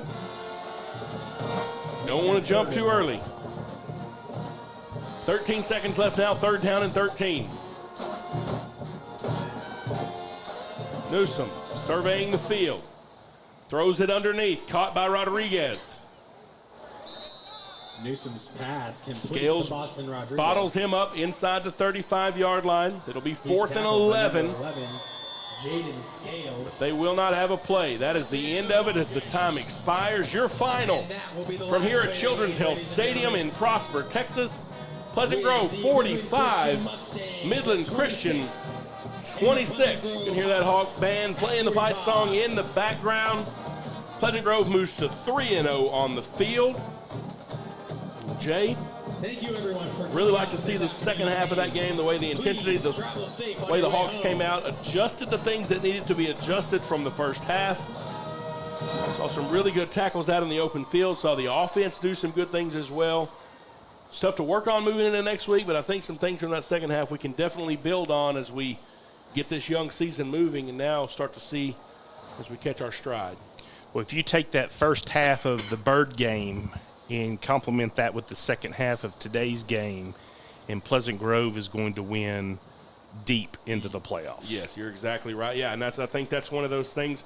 Maybe last week had a lot of good stuff that happened. You felt like maybe took the gas off a little bit, and you do that when you're up a little bit, sure. But also had some miscues and some things that I know Coach Gibson wasn't happy about. We talked about that. We didn't talk to Coach Gibson about the first half here, but we saw some things from up here that we could tell he wasn't happy about with the timeout and the up-downs there and all that. But, like you say, second half comes out and does that, and, yeah, tie that in with last week. And really some good-looking stuff from the Hawks there. And that's what you have to do. You have to win football games that you're supposed to win. You have to not shoot yourself in the foot, and the Pleasant Grove Hawks did a good job of doing that. Beautiful day for football here. Glad we didn't get caught in any of the weather from last night. And so all the Hawk fans that are watching from home, thank you for joining us as we did that. You know, we go back and do want to remind you that we can do this from all the way here in Prosper, Texas. We can bring this to you. You can watch it at home. I know some of you are watching college football today. Some of you are maybe attending your kids' sporting events. Some of you may be even in a complete other part of the country able to keep up with what we're doing today. That does not happen without those folks who support us each and every week, and we want to make sure that you know who they are, you're reminded who they are, because they make it happen for us. Texarkana Emergency Center and Hospital, State Bank, our very own Jay Davis with them, Greg Orr Auto, Rocasa, and Reliance Mechanical Contractors. Timeouts are sponsored by Texas A&M Texarkana. Texar Federal Credit Union sponsors our replay, and Commercial National Bank is the sponsor of our scoreboard each week. When you see those folks out, please let them know how much you appreciate their support of Texarkana Game Day and us being able to bring these games to you each and every week from right there in the comfort of your own home, your own vehicle, or wherever you happen to be today. Hawk fans from here in Prosper, make sure you're safe driving home. Don't spend too much money at Buc-ee's on the way back to Texarkana. And we will see you next week. The next 2 weeks in a row are at home.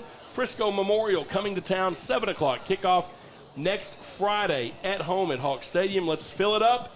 Fill up all of the seats. Everybody that has tickets, come out there and fill your seats up, and let's show these Hawks on the field and the ones in the stands, the band, drill team, cheerleaders, how much we support and appreciate them. Jay? Go Hawks. Go Hawks. We'll see you next week. This is Pleasant Grove Hawk Football on Texarkana Game Day.